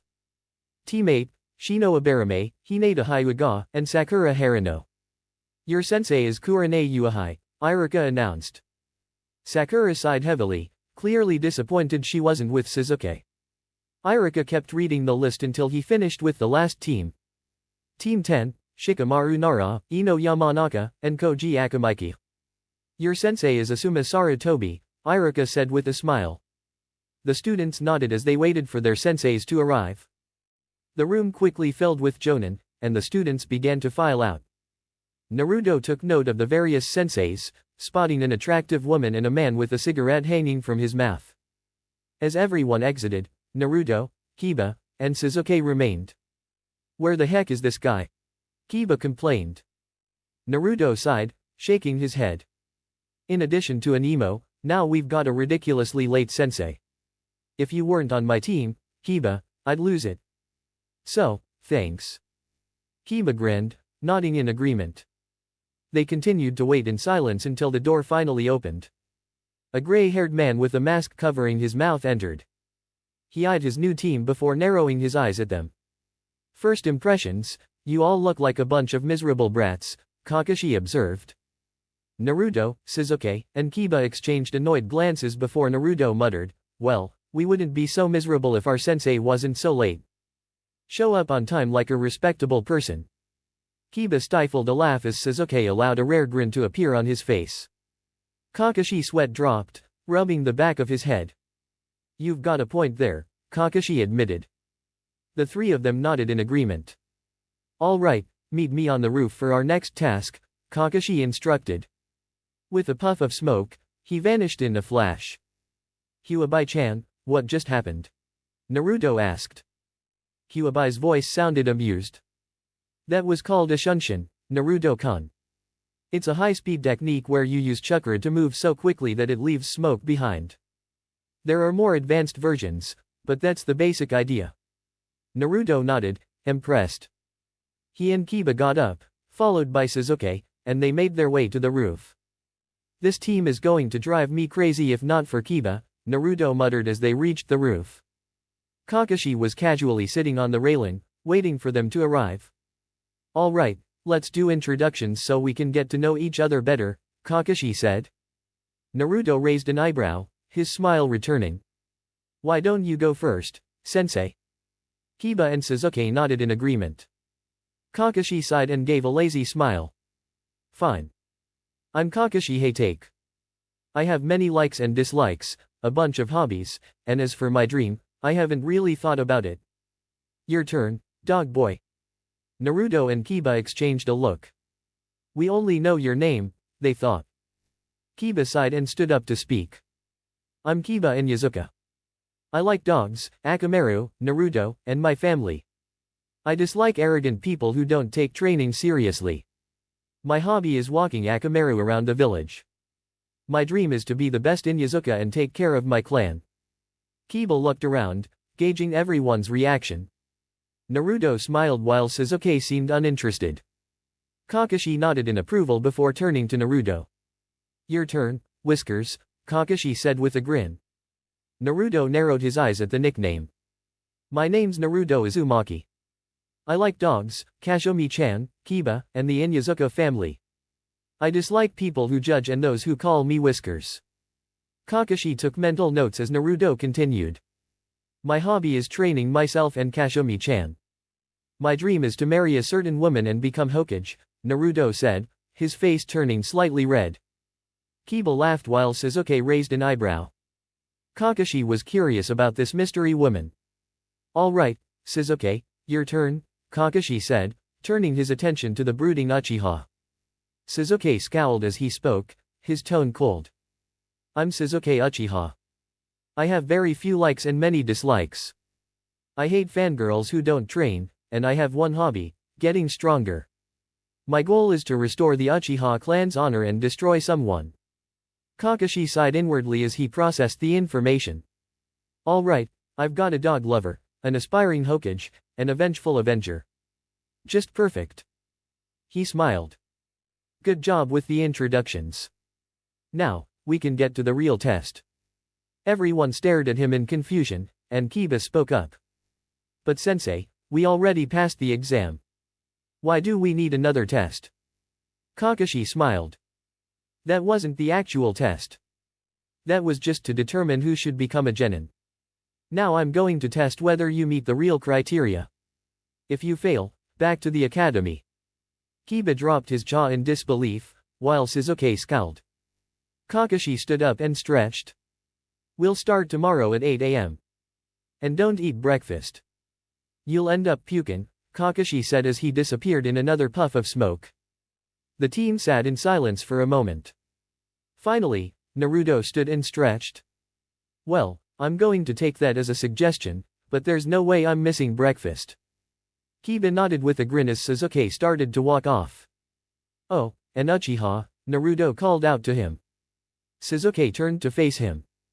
I really hate to admit it, but we're going to have to work together to beat this guy. I don't think it's going to be easy, Naruto said with a sigh. Sasuke smirked, then turned to leave. For someone like me, it'll be a walk in the park. Kiba muttered under his breath, loud enough for Naruto to hear. Must be a pain walking around with such a giant stick up his ass. Naruto chuckled, grabbing Kiba's arm. Well, let's see how this goes. With that, Naruto visualized the Inyazuka compound and applied chakra to his feet. In a flash, he and Kiba vanished from the roof, leaving Sasuke oblivious to what had just happened. Looks like Naruto's got leadership potential.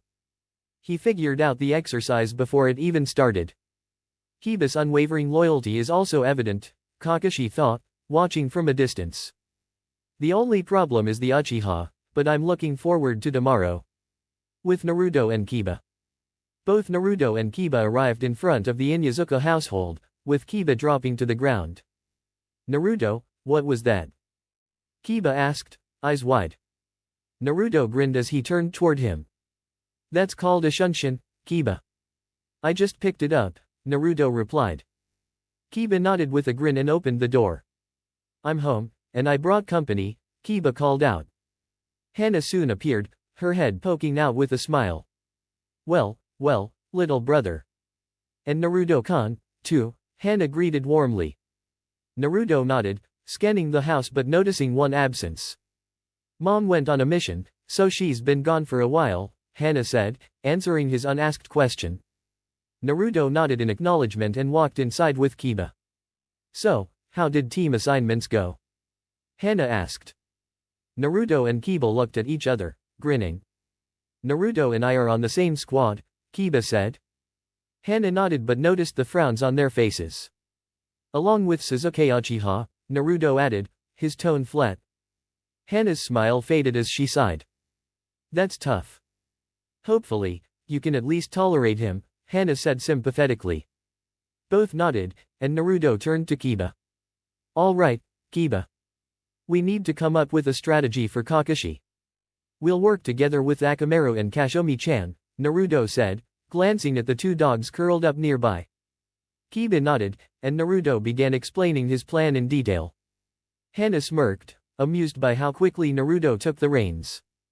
I wonder if I should be jealous of Mom getting a mate like him, Hana mused as she went back to her book. Naruto and Kiba strategized for the majority of the evening, and by sunset, both were yawning. All right, Kiba. See you tomorrow, and make sure you eat breakfast, Naruto said, getting ready to leave. Kiba nodded with a smile. Got it, Naruto. See you tomorrow, Kiba responded. Naruto nodded back, and with Kashomi at his side, he disappeared into the night. Kiba closed the door and made his way upstairs. Can't wait for tomorrow, Kiba muttered excitedly as he climbed the stairs. Hana gave a sly smile before heading upstairs herself. Both siblings soon went to bed as night passed. Next morning, 8 a.m., training field. Naruto, Kiba, and Sasuke all arrived at the designated training grounds, yawning. Everyone was getting frustrated with Kakashi's tardiness, but Sasuke seemed particularly irritated as his stomach rumbled. Great, Sasuke didn't eat. Now he's going to drag us down, Naruto muttered to himself, which Kiba caught. They all sat down at the gate, waiting for Kakashi. 3 hours later. Sasuke groaned, while Naruto and Kiba took the opportunity to get some more sleep. Finally, Kakashi appeared on top of the gate, narrowly dodging a kunai aimed at him. He looked to his left to find Naruto with his eyes shut and his hand out. If you're wasting your time, that's your choice. Just don't waste ours, Kakashi-sensei, Naruto said without opening his eyes. Kakashi sighed, contemplating whether he should continue teasing Naruto like this. All right, let's get started, Kakashi said, gathering the group of genin. We'll be doing a test, Kakashi said, pulling out 2 bells. Your goal is to take these bells from me. The 2 who get them get to eat, and the 1 who doesn't, gets nothing. And just so you know, if you fail, you're out of the program entirely. Naruto and Kiba weren't too concerned, but Sasuke looked tense. All right, show me what you've got. Come at me with everything you've got, or you'll never get these bells, Kakashi said. Everyone nodded, ready for the challenge. Kakashi set the timer, and they all prepared for the start. The air shifted as Kakashi's eye opened. Begin, he announced.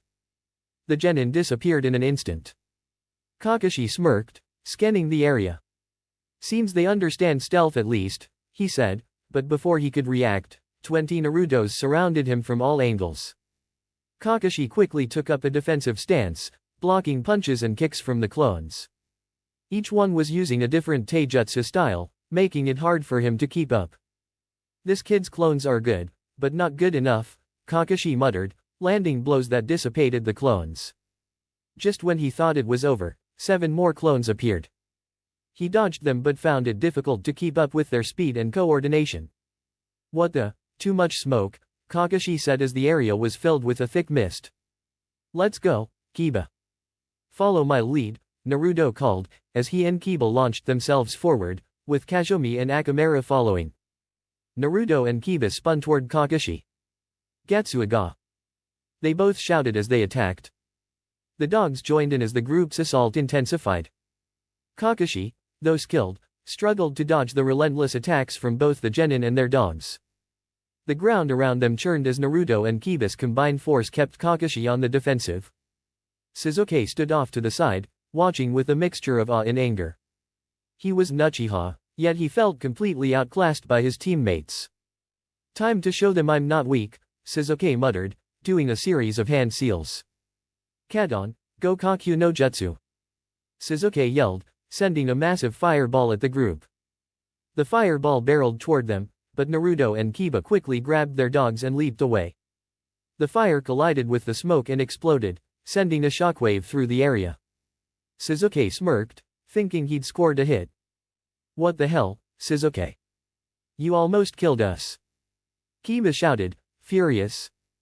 Shizuke shrugged nonchalantly. You should be grateful I helped, Shizuke replied coldly. Naruto rolled his eyes as Kazumi growled at the Uchiha. As the smoke cleared, they saw the area of impact was empty. Kakashi had disappeared, and they were left stunned. Naruto and Kiba gasped as Kakashi appeared behind Shizuke, easily catching him. You're not like the rest, you're worse, Kakashi said as he restrained Shizuke. Naruto and Kiba quickly moved to attack, but Kakashi kicked Shizuke away and into the ground. Kiba, make sure the team is alright, then get back here fast. I'll try to hold Kakashi off, Naruto ordered. Kiba nodded and ran to untie Shizuke before rushing back to Naruto. Meanwhile, Naruto engaged Kakashi in one-on-one combat, adapting his taijutsu to match the more complex style Kakashi was using. Although Naruto managed to deflect some blows, he was knocked into a tree. Kazumi. Naruto called out as she ran to his side. Panting, Naruto saw Kiba returning. Kakashi, noticing their effort, was impressed, but he still held the bells. Both Naruto and Kiba charged forward again, but Kakashi raised his hand as the alarm clock rang. Time's up, Kakashi said, stopping them. Both genin dropped to a knee, exhausted. Kakashi smiled as he used a kawarami to appear beside Shizuke. You all did well, except you, Shizuke, Kakashi said with a shake of his head. Shizuke, your pride clouded your judgment. You messed with the plan that Naruto and Kiba came up with. If you hadn't interfered, you'd have helped us beat me much faster, Kakashi explained. Shizuke, still bound, fumed in silence. Naruto, you took command quickly and came up with a solid strategy with Kiba. You showed leadership, and I'm impressed, Kakashi said to Naruto. Naruto nodded, his dog, Kazumi, licking his cheek in approval. Kiba, you followed orders without hesitation. You had faith in Naruto's plan, and you executed it well. Good job, Kakashi praised. Kiba grinned, bumping fists with Naruto. Kakashi smiled at them, before adding the final twist. However, you still failed to catch the bells, Kakashi said, causing both Naruto and Kiba to freeze. You mean these, Kakashi-sensei? Naruto said, pulling the bells from behind his back. Kakashi stared in disbelief as he realized the bells were no longer on his side. How did you? Kakashi stammered. While we were spinning, I managed to grab them from you, Naruto explained with a grin. Kakashi laughed and nodded. So, what are you going to do with the bells? Kakashi asked. I'm giving one to Kiba, Naruto said with a grin, tossing the other bell to Shizuke, whose hands were still tied. Kakashi chuckled as he released Shizuke from the binding. Very well done. You all pass. Team 7's first mission is tomorrow, Kakashi said with a thumbs up. Naruto smirked, Kazumi yipping excitedly around him. Kiba jumped for joy, but Shizuke sulked, still furious at being bested. Kakashi vanished in a flash, and Naruto and Kiba left with their dogs, leaving Shizuke alone to brood in the field. Damn mutts. You don't know your place, Shizuke muttered as he walked off. Hokage Mansion. The Hokage's office was buzzing with activity as all the Jonin-sensei lined up to report on the progress of their genin teams. All right, give me the status reports, Sarutobi instructed, nodding as each instructor gave their feedback. Teams 1 to 6, fail, the instructors for those teams reported. Sarutobi nodded in acknowledgement. Team 7, passed, Kakashi announced with his signature smile, causing a ripple of surprise throughout the room. How could anyone possibly pass Kakashi's test? Team 8, passed, Kurane added with a smile of her own. Team 9, fail, another instructor chimed in. Asuma then stepped forward, grinning.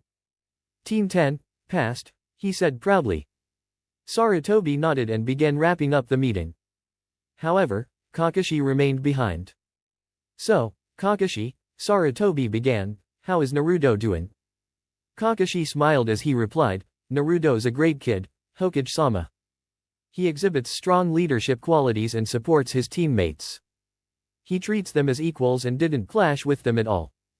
Kiba is fiercely loyal to him, and Sasuke, well, he could improve, but he's shown his value too. All in all, they've formed a strong team. Sarutobi leaned back, a smile tugging at his lips. I see, it seems they'll go far, as long as Sasuke learns to trust his comrades. I'm curious to see just how powerful Naruto and Kiba are when they work together. After a thoughtful pause, Sarutobi returned to his duties. In Yazuka compound, Naruto and Kiba were celebrating their success in the Genin exams, laughing and joking around as Hana watched with a smile. It only gets tougher from here, Hana warned them. I trust Naruto completely, Kiba said, turning to her with a serious expression. I know he can handle whatever comes next. Naruto nodded with a confident grin. I won't let you down, Hana-chan. With Kiba, Akamaru, and Kashumi-chan by my side, we'll take on whatever challenges come our way. Hana nodded approvingly as the two of them continued to celebrate the day's victory. Next day, Team 7 had positioned themselves strategically in the fields, waiting for their target to approach. This is Fox 1, the target is in position, one member reported. Inukami, the target is locked and loaded, another called out. Humph, I see the furball, came a third voice. All right, Team 7, let's move.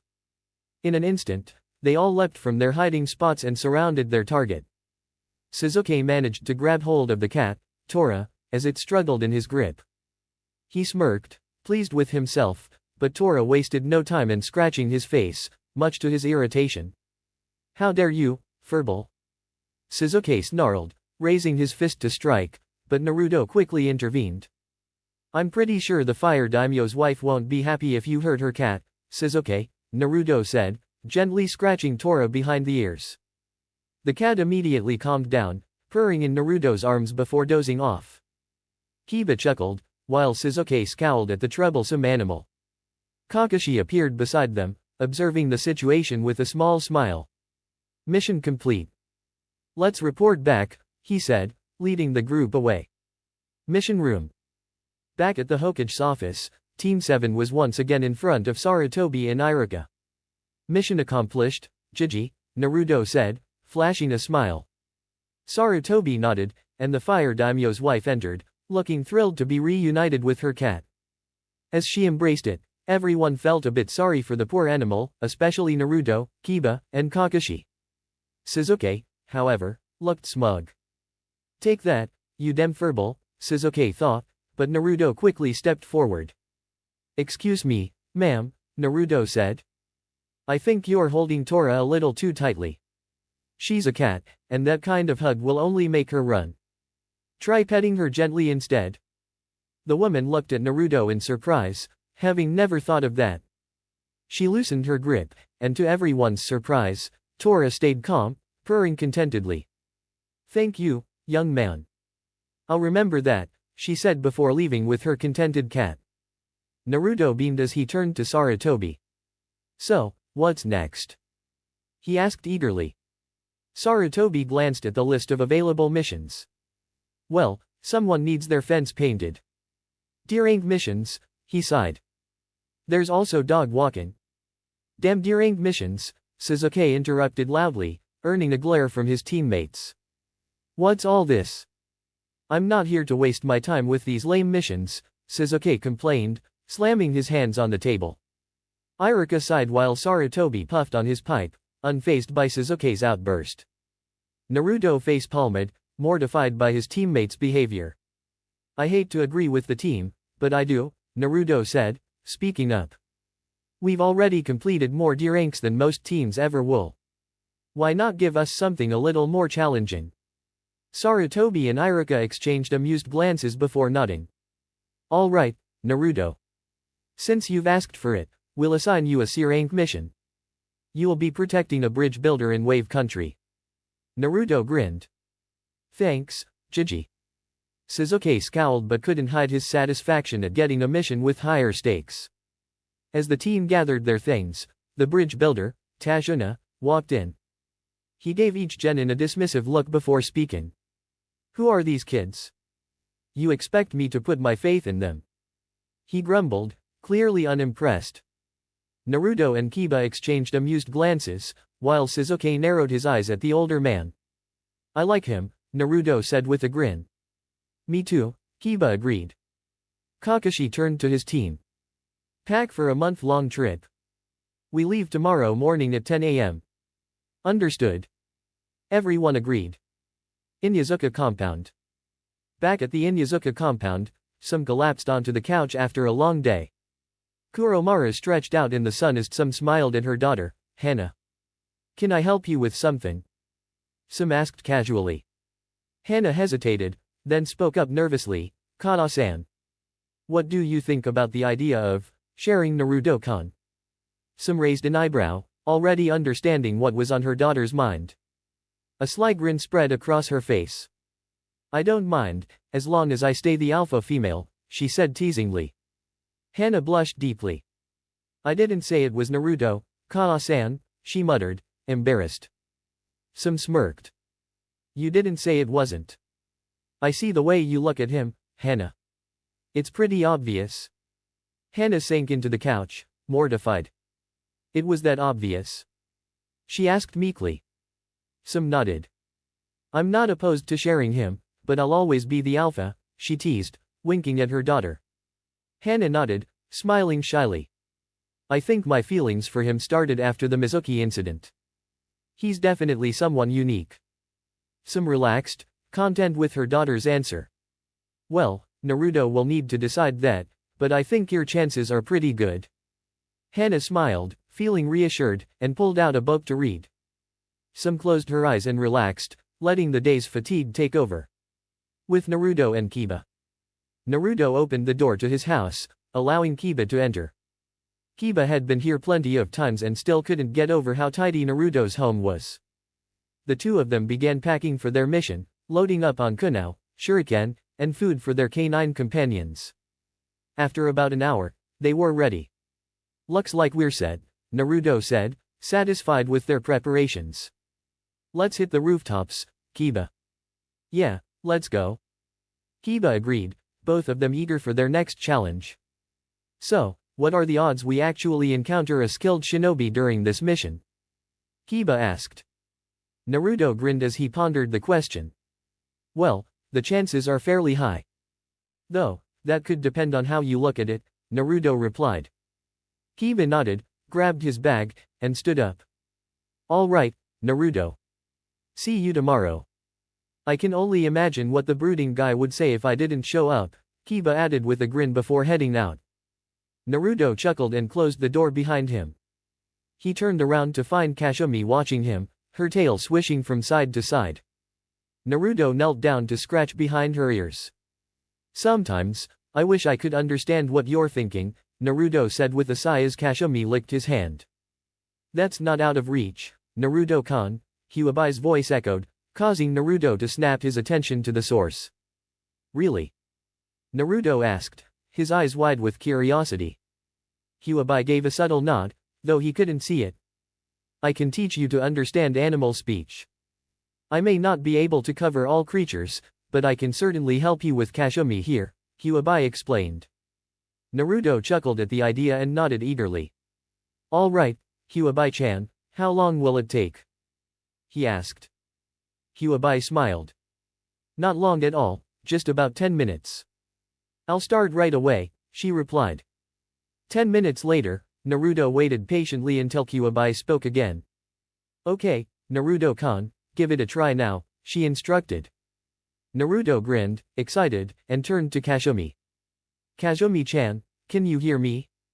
He asked, hopeful. Kashumi paused, then looked up at him with a playful smile. Yes, I can, Naruto-sama, she answered clearly. Naruto's jaw dropped in shock as Kashumi snickered. I'm surprised you can understand me, Naruto-sama, she added. Naruto quickly recovered and laughed. It's all thanks to Hyuabai-chan, Naruto said, looking toward the fox spirit, though she wasn't visible. Kazumi gave a small nod as she rolled over on the floor, clearly enjoying herself. Thank you, Kyuubi-sama. I've always wanted to talk to Naruto-sama like this, Kazumi said, her tail flicking excitedly. Naruto nodded as he lay back on the bed, feeling at ease. Kazumi then jumped up onto the bed, curling up comfortably on Naruto's stomach. Why do you always like this spot so much? Naruto asked with a laugh. Kazumi chuckled and looked at him. When you sleep, I feel the rumbling in your stomach, and it's very soothing, Naruto-sama, Kazumi replied. Naruto laughed but then froze when she suddenly stood up with a mischievous glint in her eyes. Naruto-sama, do you remember the man-beast transformation jutsu? She asked, a smirk on her face. Naruto raised an eyebrow but nodded. Of course, what about it, Kazumi-chan? He asked. Kazumi smirked wider as she hopped off the bed. Want to see what I look like? My father taught me the technique early, so I have a human form, though it's more like a half-human, half-dog look, Kazumi explained. Naruto, intrigued, nodded eagerly. With a puff of smoke, she transformed. Naruto blinked and nearly lost his breath as he saw her in her new form. She had a beautiful, half-human appearance, with a black tail and fur covering parts of her body, especially her chest and sides. Her hair reached her shoulders, and her fur was much tamer, extending down to her slender legs. Naruto couldn't help but stare, his mouth slightly agape. And Naruto-sama, if you keep staring like that, I might get embarrassed, Kazumi said shyly. Naruto quickly snapped out of it, flustered, but unable to hide his surprise. Kazumi-chan, you look amazing, he stammered. Kazumi blushed slightly, a smile forming on her face. Naruto-sama, your face is all red, Kazumi teased, leaning closer. Naruto stammered, trying to control his reaction as he felt her soft, fur-covered chest brush against him. His mind was on overdrive.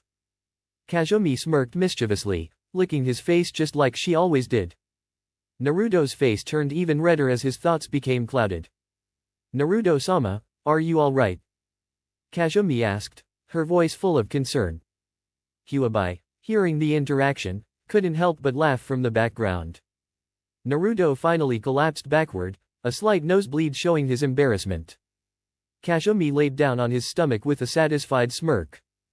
You're so cute, Naruto-sama, Kazumi whispered as she drifted off to sleep. Later that night, Naruto woke up and saw Kazumi in her human form again. He chuckled as he observed her. Kyuubi's voice interrupted his thoughts. So, you're into half-humans now?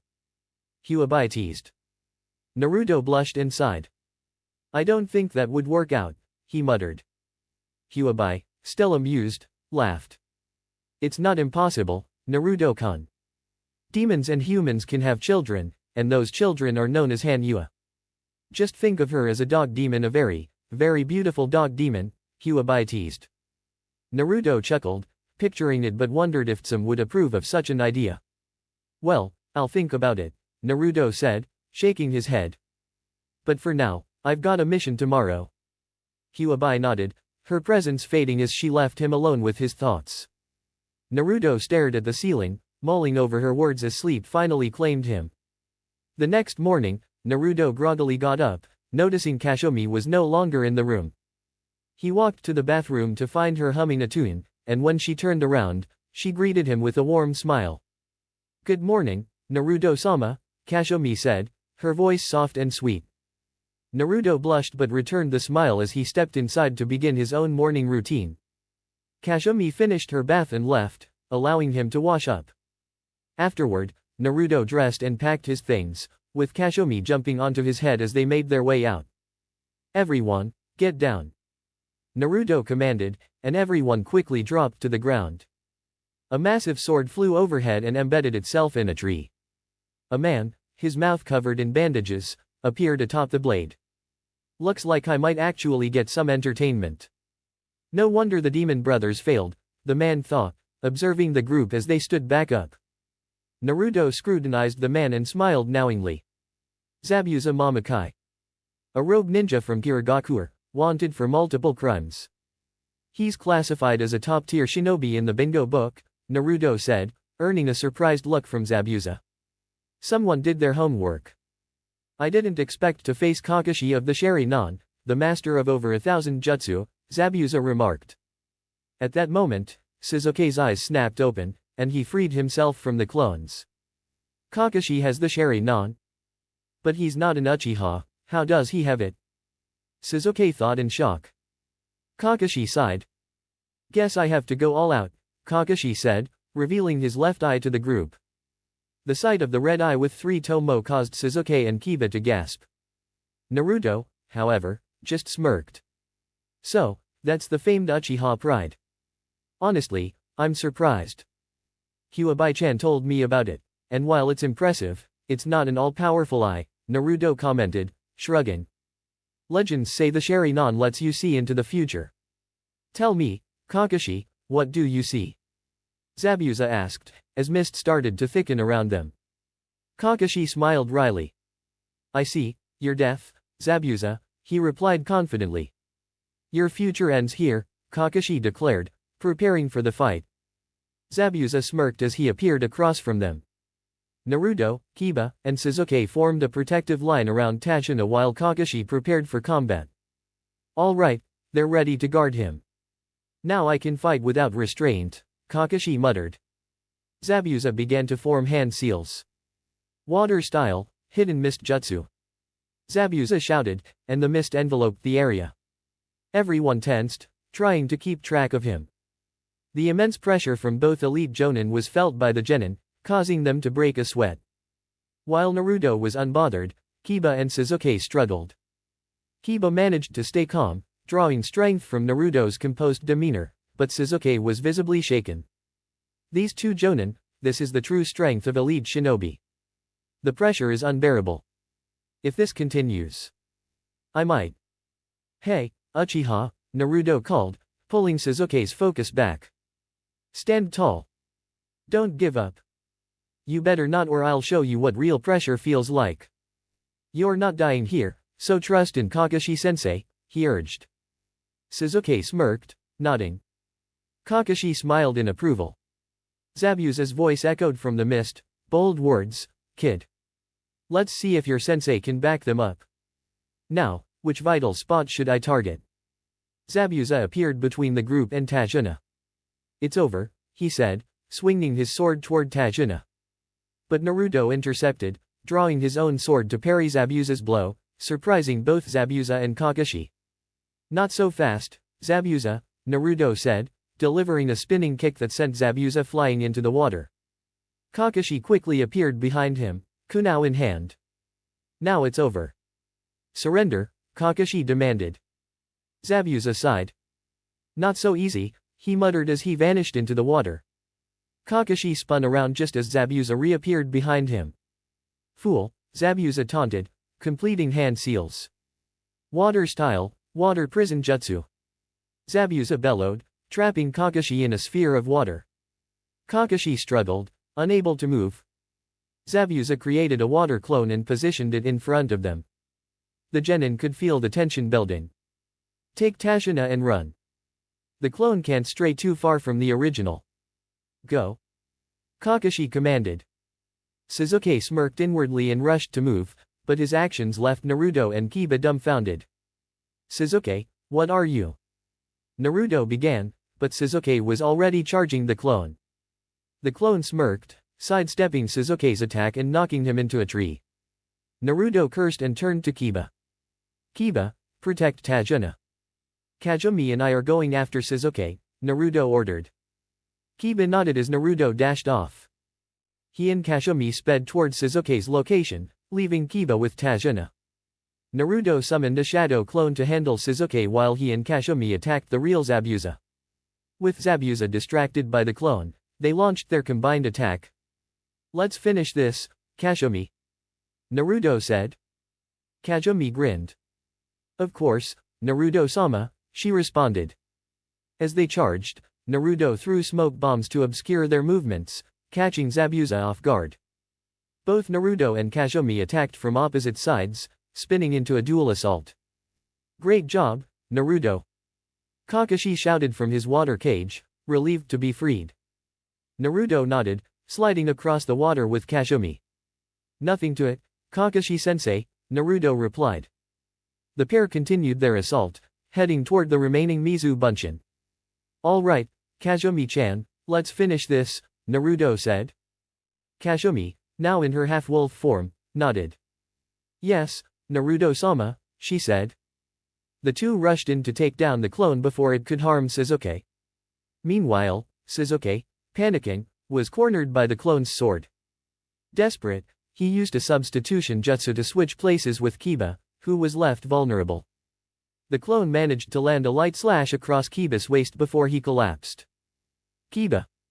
Naruto yelled in fury as he sliced at the clone, checking Kiba's wound. Kiba coughed up blood as Naruto desperately worked to stabilize him. Zabuza turned to Kakashi. Funny, I've killed plenty of students, but never like this, Zabuza said with a chuckle. Kakashi turned to see Naruto holding Kiba, his anger palpable. Kiba, are you alright? Naruto asked urgently. Kiba weakly closed his eyes. Naruto panicked.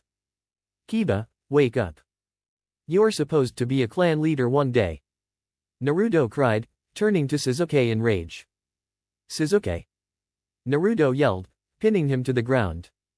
Why did you do that? He was our teammate. You threw him away like nothing. Sasuke simply shrugged. He was just a tool to protect the Uchiha. Lucky he was useful. Naruto's fury was uncontrollable. He began to leak chakra, his eyes flashing red. Huabai and Kazumi watched with growing concern as Naruto's anger flared. Naruto, calm down. Huabai pleaded, sensing the dangerous shift in his chakra. But it was too late. Naruto's transformation into a beast was imminent. Sasuke! Naruto shouted again as he lifted his hand toward the Uchiha. But he stopped short, his face contorting in agony as pain ripped through him. He collapsed to the ground, gasping. Zabuza, momentarily distracted by the scene, was swiftly taken down by Kakashi's powerful jutsu. Water style, giant vortex jutsu. Kakashi shouted as a massive vortex of water swept Zabuza away. With Zabuza dealt with, Kakashi turned his attention back to Naruto, who lay unconscious on the ground, Kiba in similar condition. Kakashi examined Naruto's eyes, now sporting a white ring around the pupil. Is this a new dojutsu? Kakashi wondered aloud, his mind racing with possibilities. Too much was happening at once. With a sigh, Kakashi's clone began carrying Naruto while he handled Kiba. They continued to make their way to safety, leaving a brooding Sasuke behind. Once back at Tashina's home, Tashina greeted them warmly. Father, you're safe. His daughter Tsunami exclaimed, leading them inside. The Kakashi clone took Kiba and Naruto upstairs, while the real Kakashi rested on the couch. Sasuke sat brooding, unaware of the young boy who stared at him from upstairs. Sorry, this is my son, Inari. He doesn't speak much anymore, Tsunami explained. Sasuke gave a simple shrug before settling down to sleep after the long day. Next morning, Naruto woke up groggily, struggling to open his eyes. The moment he did, a sharp pain hit, causing him to quickly shield his eyes as he reached out mentally to Huabai. Huabai-chan, are you there? Naruto asked quietly. Huabai responded with a sigh. I'm here, Naruto-kun. How are you holding up? She asked. Naruto rubbed his forehead in discomfort. Honestly, I've had better days, Huabai-chan. Why does my head hurt so much? He asked. Huabai smiled faintly as she explained. Congratulations, Naruto-kun, you've awakened your dojutsu, though I'm not happy with how it happened, Huabai replied. Naruto squinted his eyes, his expression changing as he took in the sight of his new eyes. Huabai-chan, these are amazing. Thank you, Naruto said in awe. Huabai nodded with a smile. The pain comes from activating the Shinsei Nagan, and using some of my chakra only intensified it. Try to avoid letting the Uchiha provoke you too much. I know what he did was wrong, but controlling your emotions better is important. I don't want you to get hurt, Huabai said with concern in her voice. Naruto took her words to heart, nodding. Got it, Huabai-chan.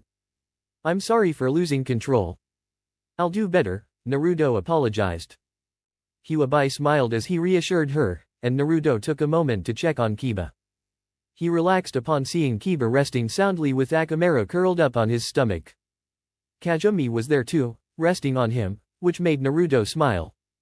Kazumi's eyes fluttered open, and when she saw Naruto smiling, she jumped up and licked his face in pure joy. I missed you too, Kazumi-chan, Naruto said, his voice soft. Kazumi shifted into her human form and hugged Naruto tightly. I thought I lost you, Naruto-sama. Please don't scare me like that again, she said, trembling slightly. Naruto nodded, kissing her nose gently. Kazumi blushed but smiled back. Do you forgive me? Naruto asked, his tone sincere. Kazumi continued to blush but nodded, shifting back into her dog form. Naruto smiled warmly before letting her rest again as he left to prepare for the day. After a quick wash-up, both Naruto and Kazumi joined Kakashi, who was standing by with crutches. Morning, Kakashi-sensei. How's the leg? Naruto asked casually. Kakashi chuckled as he rubbed the back of his head. Chakra exhaustion and all that, he explained. Naruto nodded, amused, before mentioning Kiba. Kiba's fine, he's resting for now.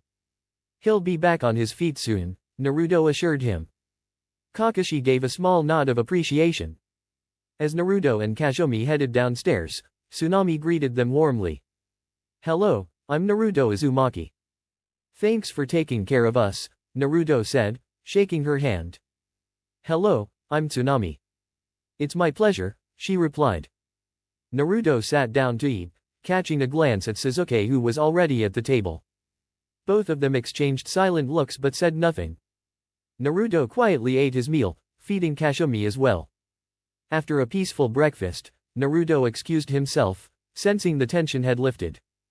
As Naruto and Kazumi wandered outside to find a secluded spot, Naruto couldn't help but ask, why do you only shift forms when we're alone? Kazumi laughed softly, stretching as she did. I didn't think it was necessary. Do you think I should change in front of others? She teased. Naruto paused to consider, then smirked. No, just keep it like this. I don't want everyone to see, he said, a hint of jealousy in his voice, which made Kazumi blush. All right, Naruto-sama. I'll keep it just for you, she said playfully, which only made Naruto feel more protective. Naruto then closed his eyes as he sat beside Kazumi, hand resting on her shoulder. In a moment, they were transported to his mindscape, a serene field surrounded by trees and a nearby waterfall, where small foxes frolicked around them. Naruto-sama, where are we? Kazumi asked, looking around. This is my mindscape. I wanted to bring you here, Naruto explained with a smile. Together, they walked to a small house just ahead. Naruto called out. Huabai-chan, are you here? He shouted. After a brief moment, Huabai appeared, wearing a red kimono that matched her fiery hair. It's nice to have visitors. You must be Kazumi-chan, Huabai said warmly. Kazumi nodded in acknowledgement.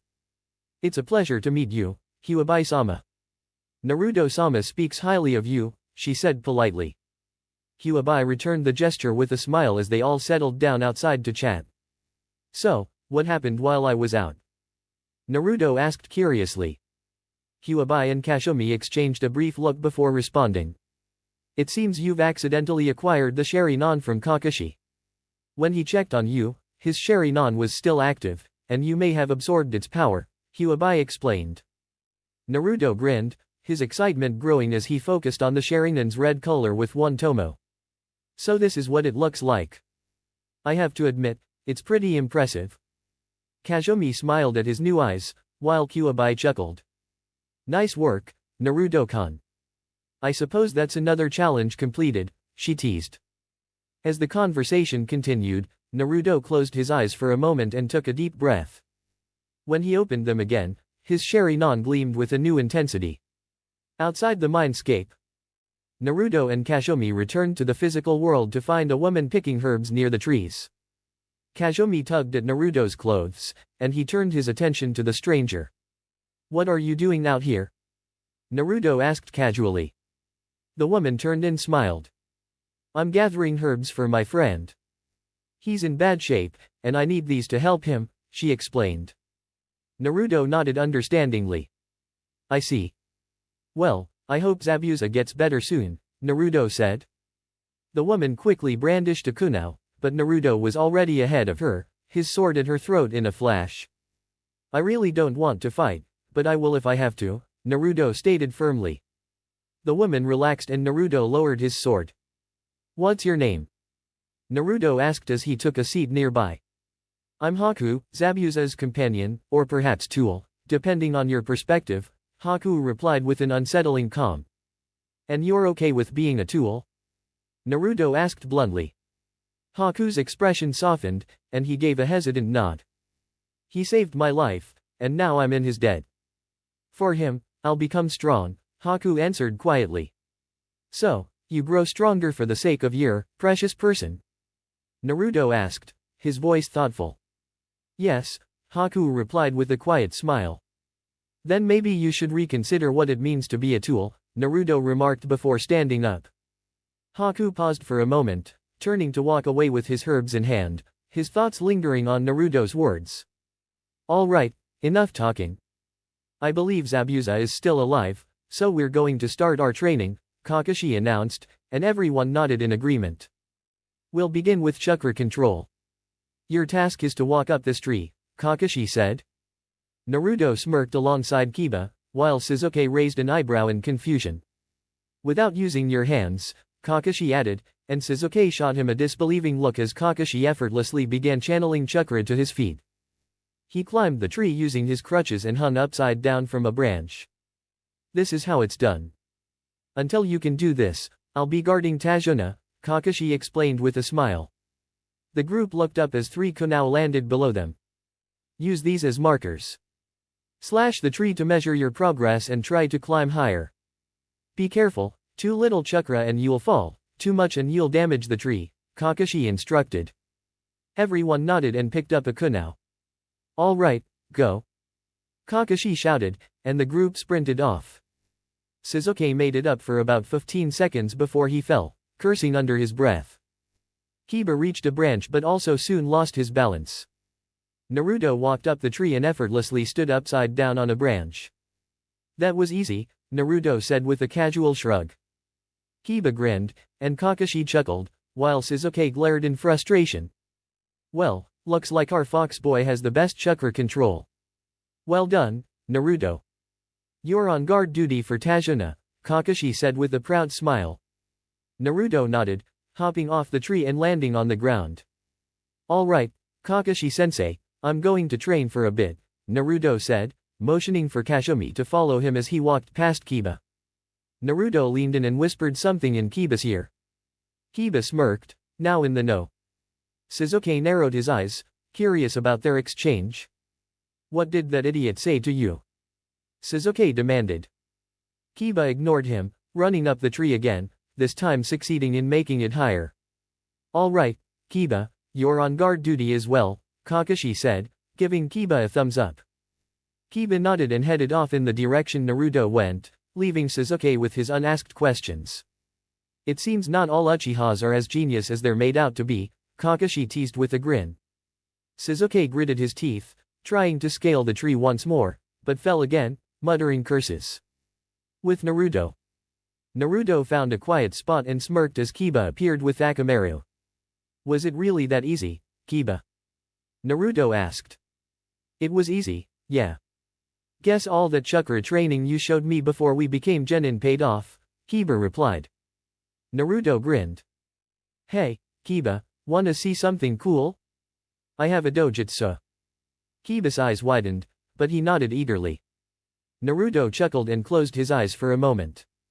When he opened them again, Kiba's jaw dropped as Naruto's eyes glowed with a strange power. Wow, what is that? Kiba asked, mesmerized. It's called the Shinsei Nagan. It lets me copy bloodlines, dojutsu, ninjutsu, and genjutsu, Naruto explained, smiling. So it's like an enhanced Sharingan? Kiba asked. Naruto nodded. Exactly. It's more versatile. Have you copied anyone with it yet? Kiba asked. I have, but it was an accident. I copied the Sharingan, Naruto said with a smirk. Kiba laughed. I bet Sasuke's gonna flip when he finds out. That's gotta sting his ego. Naruto deactivated the Dojutsu, and his eyes returned to their normal blue. Still need to perfect it, but I'm getting there. So, want some help with it? Kiba offered, getting into his stance with Akamaru.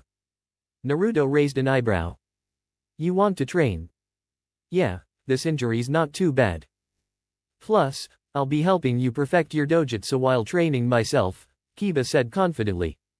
Alright, but take it easy afterward, Naruto warned with a smirk. They sparred for hours, Kazumi getting more feral as Naruto and her took on Kiba and Akamaru.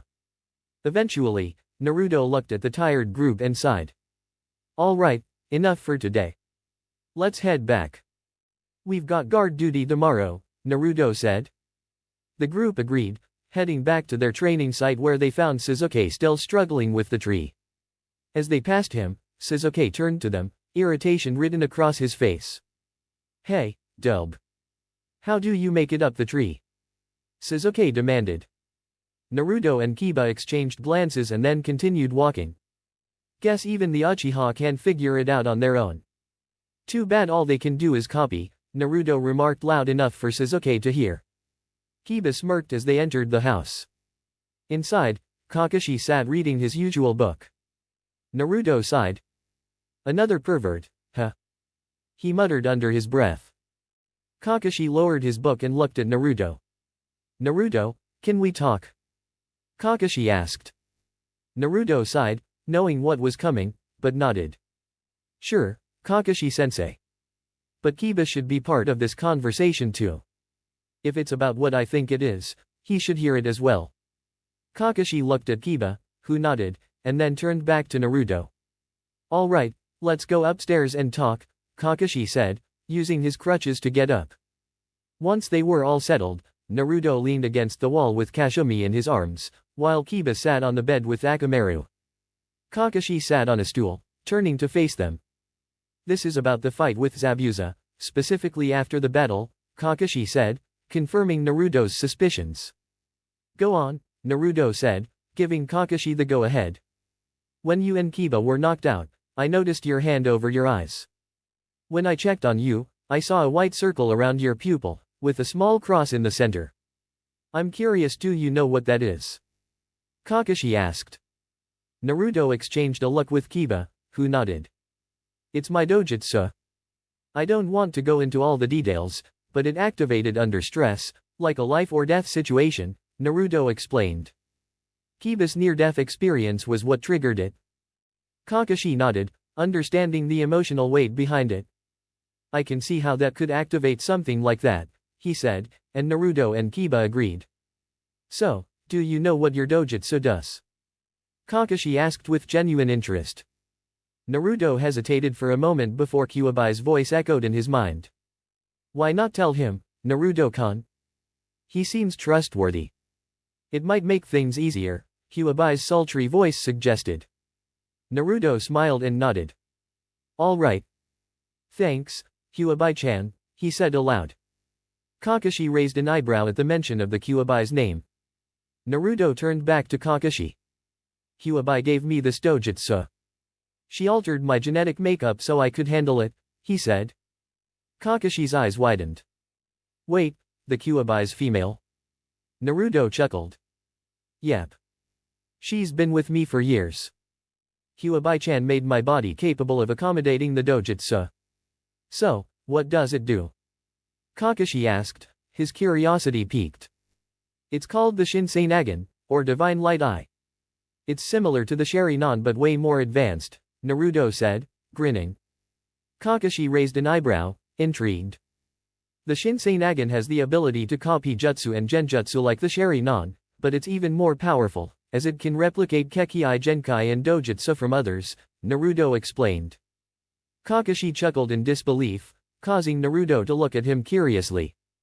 Naruto, that's not possible, Kakashi said, his voice filled with skepticism. Dojutsu and Kekkei Genkai are inherited traits, tied to a person's bloodline. No dojutsu can simply copy those abilities.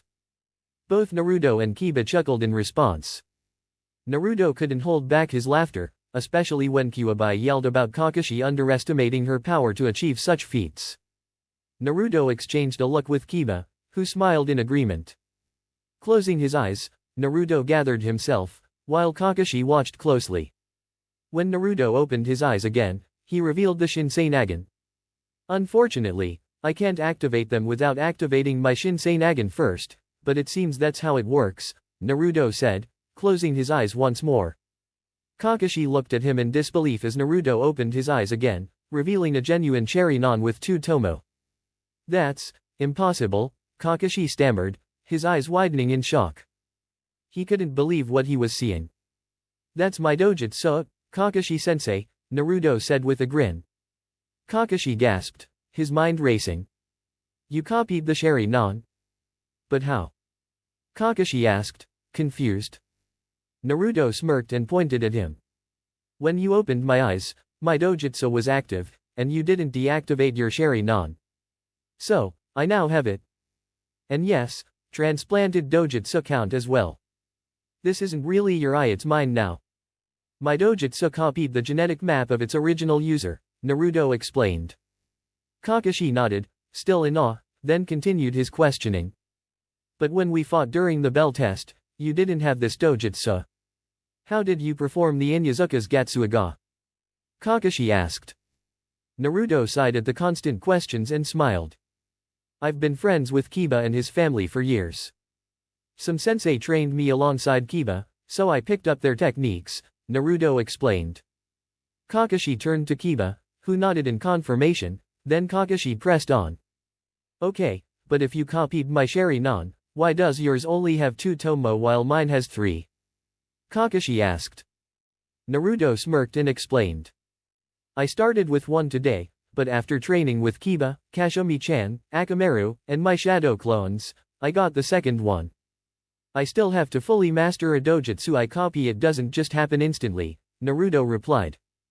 Kakashi nodded in understanding, seemingly finished with his questions. Alright, that's enough for today. But I'll need to report this to Hokage-sama when we get back, Kakashi said, signaling the end of their discussion. Naruto groaned but nodded as the group sat quietly. Unknown to them, an Uchiha had overheard their conversation. The fact that Naruto had obtained the Sharingan enraged him. After all, the Sharingan was the sacred bloodline of the Uchiha clan, and Naruto, of all people, had gained it before Sasuke. That idiot thinks he's important now. Let's see what the council says about this when it's all over, Sasuke muttered arrogantly as he stormed off. Useless, Haku murmured as he prepared to strike. Kiba gasped, but Naruto swiftly grabbed Haku's wrist and stared into the boy's eyes. I told you, you're my opponent. I won't be overlooked, Naruto declared, his eyes glowing with the Shinsei Nagan. Haku almost flinched but steeled himself, watching as Kiba bolted off to Tashina. Haku sighed, turning his attention back to Naruto. Looks like we meet again, Naruto-san, Haku said. Naruto chuckled, nodding. Indeed, Haku-san. I hope you've thought about my offer, Naruto replied. Both released their grips as Haku looked at Naruto, then down at the ground. I've thought it over. But I can't betray the one who gave me a second chance at life, Haku answered, quickly forming hand signs. Naruto memorized the sequence with his eyes as Haku stomped the ground. Hisatsu Hayaso, certain kill ice spears. Haku called, and massive ice spikes shot up from the ground. Naruto backflipped, dodging the spikes one by one, but cursed as a fireball flew toward him, destroying the ice. He turned to see Sasuke smirking. Damn it, Sasuke. Stop trying to kill me along with the enemy. Naruto yelled. Sasuke ignored him and lunged at Haku. The familiar ice mirrors began to form around them, trapping Naruto and Sasuke inside. Makyo Hayasho, demonic mirroring ice crystals, Haku intoned as he entered the mirrors. Naruto smirked, scanning the area. Seems like that's 2 jutsu I've copied, Naruto said as he deactivated his Shinsei Nagan and closed his eyes. When they opened again, The Sharingan was active, causing Haku to gasp, while Shizuke scowled. Not him too. Haku thought. Damn dope, now he's using my clan's bloodline, Shizuke thought angrily. Naruto smirked at Haku. Haku, tools eventually break.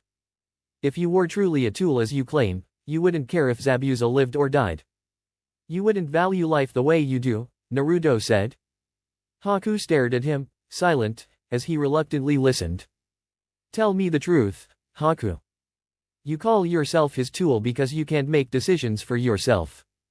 You let Zabuza decide for you, don't you? Naruto asked.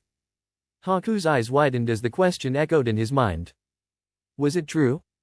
Was he just living in Zabuza's shadow? I can't betray Zabuza-sama, Haku whispered, but Naruto's words hit deep. Then make the choice now. Leave Zabuza behind and come with us. Live your own life. Make your own decisions. Stop this endless killing, Naruto urged. Haku clenched his fists, rushing at Naruto. Shizuke gasped, but Naruto caught Haku's wrist and grabbed the mask he wore. He tore it off, revealing Haku's tear-filled face. What should I do? Zabuza saved me. I owe him my life, Haku said, trembling. Naruto sighed, looking at him. When I was a kid, very few people saved me. I owe them my thanks, but if I let that tie me down, I'd never be free. No one can decide my future except me, and the same goes for you. You don't owe Zabuza anything but your gratitude, Naruto said. Haku collapsed, looking at the ground. The mirrors dissipated as Shizuke seized the moment and lunged at Haku, but was halted by Naruto's cold stare. Back off, Shizuke, Naruto said firmly. Shizuke glared, but reluctantly stepped back, his Sharingan locking with Naruto's. As Zabuza was captured, Kakashi appeared with a ball of lightning in his hand. He looked at Haku as Zabuza was struck down. It's over, Kakashi said, as the lightning surged. Zabuza's scream echoed before his body hit the ground. Haku fell to his knees, crying, and Naruto placed a hand on his shoulder. Haku, I can't say anything to ease your pain, but you did the right thing, Naruto said quietly. Haku slowly turned to him. For so long, Zabuza was my reason for living. What do I do now? Haku asked. Naruto shrugged lightly. I don't know, Haku, but you'll find your way, Naruto replied. Haku nodded slowly, standing up. The group began to move toward the others, and Haku approached Kiba, bowing low. I'm sorry for all the trouble I caused, Haku said. Kiba grinned, giving him a thumbs up. It's fine. We're shinobi, it's our job, Kiba replied with a smirk. Kakashi approached Naruto, a surprised look on his face. You really changed him? Kakashi asked. Naruto laughed softly. I think so. He just needed to hear the right words, Naruto said. Kakashi nodded, and as the mist began to lift, Gato appeared, flanked by about 30 bandits. He grinned wickedly at Zabuza's lifeless body. So the demon's dead, and Haku's on our side now. Great. Time to kill you all, Gato sneered. But Haku stood tall, eyes filled with resolve. No, now I have a reason to kill you, Haku declared, pulling out 3 Senbon needles. Naruto activated his Sharingan again and stepped next to Haku. I still haven't tested this thing properly. Let's see what it can do, Naruto said, a dark smile creeping on his face. Haku chuckled faintly, as Nero flew near Geto's feet. The group looked to see Inari and the villagers holding up their weapons. This is our town. We fight to protect it. Inari shouted. The townspeople cheered, rallying together as Geto's confidence waned. The one who kills the most gets paid the most. Go. Geto ordered as his bandits charged. Naruto and Kakashi made the same hand sign and smirked. Kage Bunshin no Jutsu. They both called, and 30 clones of each appeared, charging into the fray with kunao raised, clashing with the bandits. Naruto turned to Haku, a grin spreading across his face. Do it, Haku-san, Naruto said. Haku nodded, forming a one-handed sign. Hiss at Susuisho, 1,000 flying water needles, Haku called, sending a barrage of ice needles raining down on the clones and bandits alike. The area was soon filled with the sound of pain screams as ice shards pierced the air. Kadonjutsu, now! Naruto shouted to Kakashi and Sasuke. Both quickly complied, making their hand signs and unleashing their fire techniques. Kadon, Sungokakya no Jutsu, Fire Style, Twin Grade Fireball Jutsu. They roared, sending massive flames toward Naruto, Kiba, and their partners. Now! Naruto shouted. With a roar, the four Naruto, Kiba, Kazumi, and Akamaru spun into action. Fyodago Hakai Gatsuaga, Twin Barrel Gatsuaga. They yelled in unison, spiraling toward the remaining bandits, enveloped in fiery, razor-sharp whirlwinds. The explosion tore through the field as the bandits were annihilated, leaving nothing but destruction in their wake. Haku smirked as he saw the aftermath, while the townspeople stared in awe at the shinobi's power. So this is what shinobi can do. Inari whispered, astonished. Naruto appeared before Geto, who began to squirm. Wait, spare me. I can give you anything you want. Money, women, anything, just name it. Geto begged. Naruto looked down at him with a sly grin. I'm good with what I have. Take your offer to Haku and the villagers, Naruto said, knocking Geto out with a swift blow. He turned to the villagers, tossing them the bound Geto. Do with him what you will. He's no longer part of our mission, Naruto said. The villagers cheered as they took Geto away. Naruto and his group walked back to where the rest of the team waited. Kakashi carried Zabuza's body, and Haku held his sword. They made a grave for him together. Haku, that sword is yours now, Naruto told him. Haku looked at the blade, then nodded, strapping it to his back. The group started to head back to Konoha. Time passed, and Tazuna completed the bridge without further incident. The villagers celebrated as Naruto's team returned. Well, we're off, Naruto said, waving to the crowd. Inari stepped forward with a bright smile. Thank you, Naruto and I-san, for everything. I'll always remember this day, Inari said, his voice filled with gratitude. Naruto smiled and nodded before turning to leave with his team. Now what do we call the bridge? Someone asked Tazuna. Tazuna smiled as he watched the five walk away. We'll name it in honor of the strength and hope it represents. Let's call it the Great Naruto Bridge, Tazuna said, and the villagers cheered as Naruto and his team left. Later that day, as the group traveled back to Konoha, they reflected on their first successful mission. The feeling of accomplishment hung in the air, and Naruto conversed with Kyuubi about future bloodlines he could copy. Sasuke continued to badger Kakashi for a new technique. Kiba had an interesting talk with Haku about joining Team 7 permanently, which Haku seemed to like. Trust me, Haku. You'll fit right in. The more of us, the less I have to deal with the Uchiha, Kiba teased. Haku chuckled in agreement as they all walked toward the horizon. I see your point. If the Hokage gives his approval, then I have no issue with it, Haku said, and Kiba nodded in agreement. All right, Haku, you're going to find Konoha interesting, in a way, Kiba said, and Haku raised an eyebrow in confusion. What do you mean by in a way, Kiba? Haku asked him. Kiba sighed, glancing over at Naruto, who seemed deep in thought, and Kiba had a feeling he knew why. If you hear people talking about Naruto or giving him strange looks, you'll understand later, Kiba explained. Haku nodded, still puzzled about the connection to Naruto. With Naruto. Naruto continued his conversation with Kyuubi as she guided him through understanding his dojutsu, something he needed to get a clearer grasp of. So, I don't need to shut my eyes every time I want to switch between dojutsu? Naruto asked. Kyuubi laughed gently, patting Akit's head. No, Naruto-kun, though it helps, you don't really need to do that. Switching between your dojutsu should be pretty easy now. And by the way, I know something about your dojutsu that will surprise you later. You'll like it, Kyuubi said, piquing his curiosity. Ah, Kyuubi-chan, I thought we had a no-secrets policy, Naruto teased. Kyuubi chuckled. Can't spoil the fun, Naruto-kun, but trust me, you'll enjoy it. I wouldn't keep anything from you that could hurt you, Kyuubi replied. Naruto sighed and nodded, deciding to trust her as he cut off the connection. Naruto walked over to Haku and Kiba, who had been waiting for him. "Hey, Haku, can you help me with something?" Naruto asked. Haku looked at him, unsure of what Naruto wanted. "Of course, Naruto-san, what do you need?" Haku replied. Naruto smiled as Kiba raised an eyebrow, curious about what was coming next.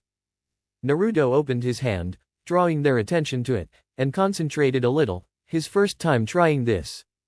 Soon, a nice senbon formed in his hand. Haku's eyes widened. "Naruto-san, how do you have my bloodline?" Haku asked, surprised. Naruto looked at him and sighed. "Remember the fight on the bridge?" Naruto asked. Haku nodded, a bit downcast, but he listened intently. "Yes, I remember." "What about it?" Haku asked. "Well, before you joined us, I managed to copy a couple of your jutsu," Naruto explained, making Haku blink in shock. "But how? My Huden is in my bloodline." "You shouldn't be able to use it unless we're related," Haku said. Naruto nodded and closed his eyes, revealing his Shinseinagen. Haku gasped. "This is a Dojutsu. It lets me copy any technique, even bloodline jutsus. That's how I can use your Huden. Sorry if it feels like I stole it, but I was wondering if you could teach me how to use it." Naruto asked, hoping Haku wouldn't be upset. Haku thought for a moment. Seeing Naruto use Huden felt strangely comforting to him, even though it wasn't exactly his bloodline. He smiled and nodded. "I'm not sure if I'm good at teaching, but I'll give it a try, Naruto-san," Haku said. Naruto smiled widely, grateful. Kiba also nodded, looking forward to whatever training was to come. As they reached the gates of Konoha, Haku looked around. Sure enough, Kiba's warning was already becoming clear. Some villagers gave Naruto dirty looks, others just ignored him, while some gave Sasuke nods of approval. Haku quietly approached Kiba and Naruto. "Why are they looking at Naruto-san like that?" Haku asked, confused. Kiba and Naruto sighed at the question, knowing what was coming. "I'll tell you later, Haku-san. The few people I trust with this information are small in number, and I'd prefer it stay that way for now," Naruto said. Haku nodded, but curiosity still gnawed at him. What had happened to Naruto? Hokage Mansion. The group arrived at the Hokage Mansion, walking past the guards and up the stairs. Kakashi knocked on the door, and after a brief moment, a voice called out. "Come in," said the voice from inside. Kakashi opened the door, leading the group into the Hokage's office. Sarutobi looked them over, noticing the unfamiliar face. "Looks like we have a guest," Sarutobi remarked, smiling warmly at Haku, who bowed. "Hello, Hokage-sama," Haku greeted respectfully. Sarutobi nodded and turned to Kakashi. "Would you mind handling the mission briefing?" he asked. Kakashi nodded and began to explain. "After leaving Konoha, my team traveled towards Wave Country with our client. About 10 minutes into the journey, Naruto, Kiba, and I noticed 2 suspicious puddles and quickly engaged with 2 Chunin-level shinobi. I wanted to see how my team handled themselves in a real situation, and everyone did well," Kakashi reported, taking a breath. Sarutobi listened carefully but stopped him when he noticed Naruto. "Naruto-kan, why don't you continue?" Sarutobi asked. Naruto nodded and began his part of the briefing. "After dealing with the enemy, we found out our client had lied about the mission's difficulty. It was actually a higher-ranking mission than we were led to believe. Our client confessed and begged for our help, so we decided to continue. Later, we ran into a ranked missing nin Zabuza Mamakai," Naruto said, causing Sarutobi to raise an eyebrow.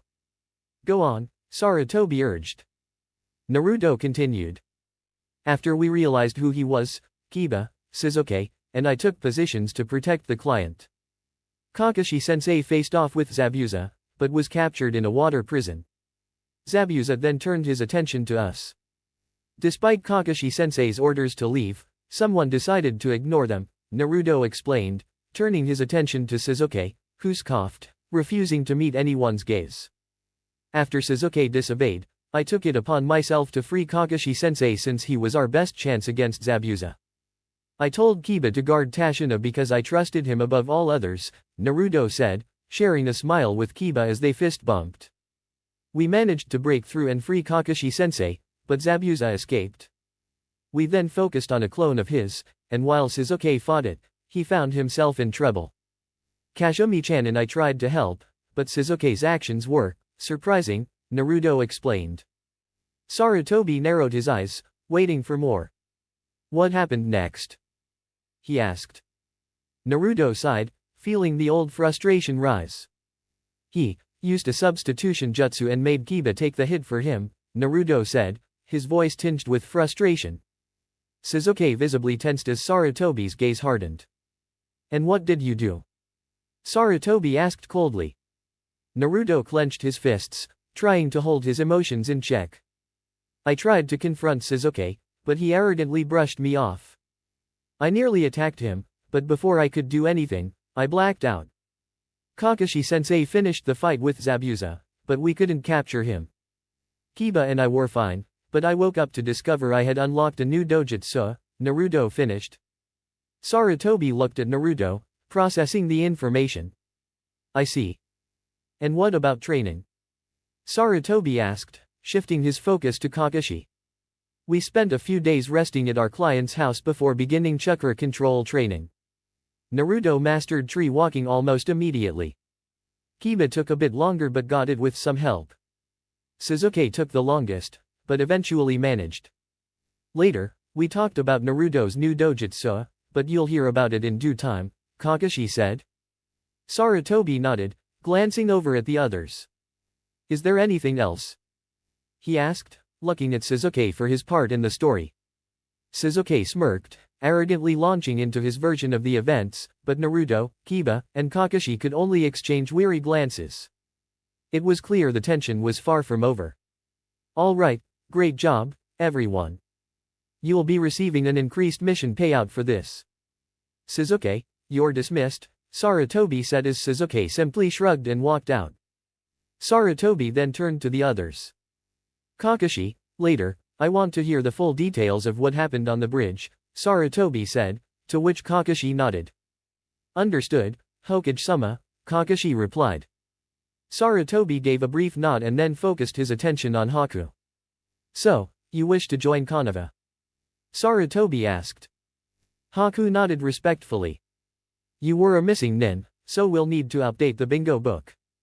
Since you're essentially a rogue, there's no formal record to go through. It should be easy to make you part of the village. Just continue to live as a shinobi, Sarutobi advised. Haku nodded with a smile, and Sarutobi reached into his desk and pulled out a headband. Here you go, Haku-san. I'll take care of the paperwork later. Now, as for living arrangements, would Naruto-kun's apartment work for you? Sarutobi asked. Haku nodded, and Naruto gave his approval. Sarutobi then turned back to Kakashi. I'll assign him to your team. He's clearly far beyond the academy students but not quite at the level of a Chunin yet. So, he'll be part of Team 7, as well, Sarutobi stated. Kakashi nodded.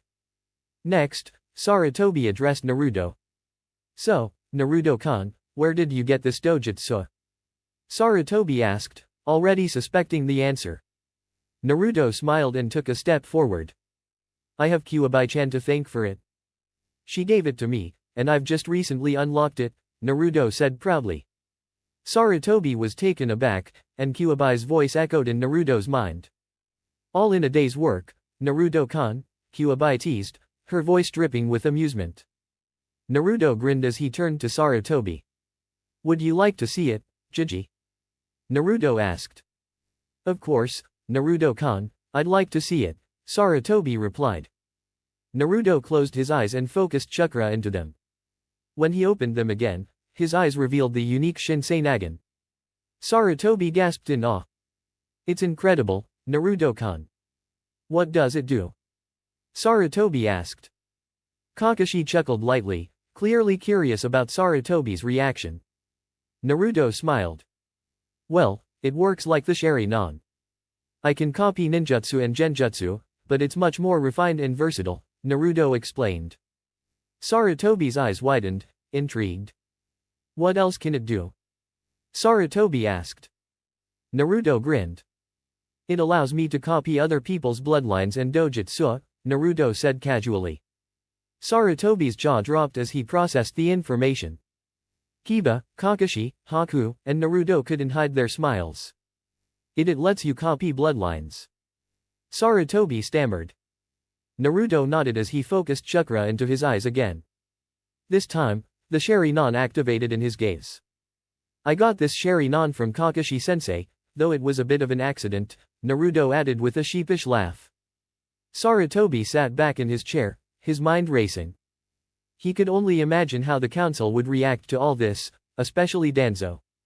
All right, Naruto-kun, everyone can go now, but I suspect you'll be called again soon, Sarutobi said. Naruto, Kiba, and Kakashi all nodded and left. As they walked out of the Hokage's office, Kakashi waved them off with a chuckle that Naruto noticed, causing him to sigh. Naruto made a shadow clone to escort Haku to his new apartment. All right, Haku, my clone will take you to your new place.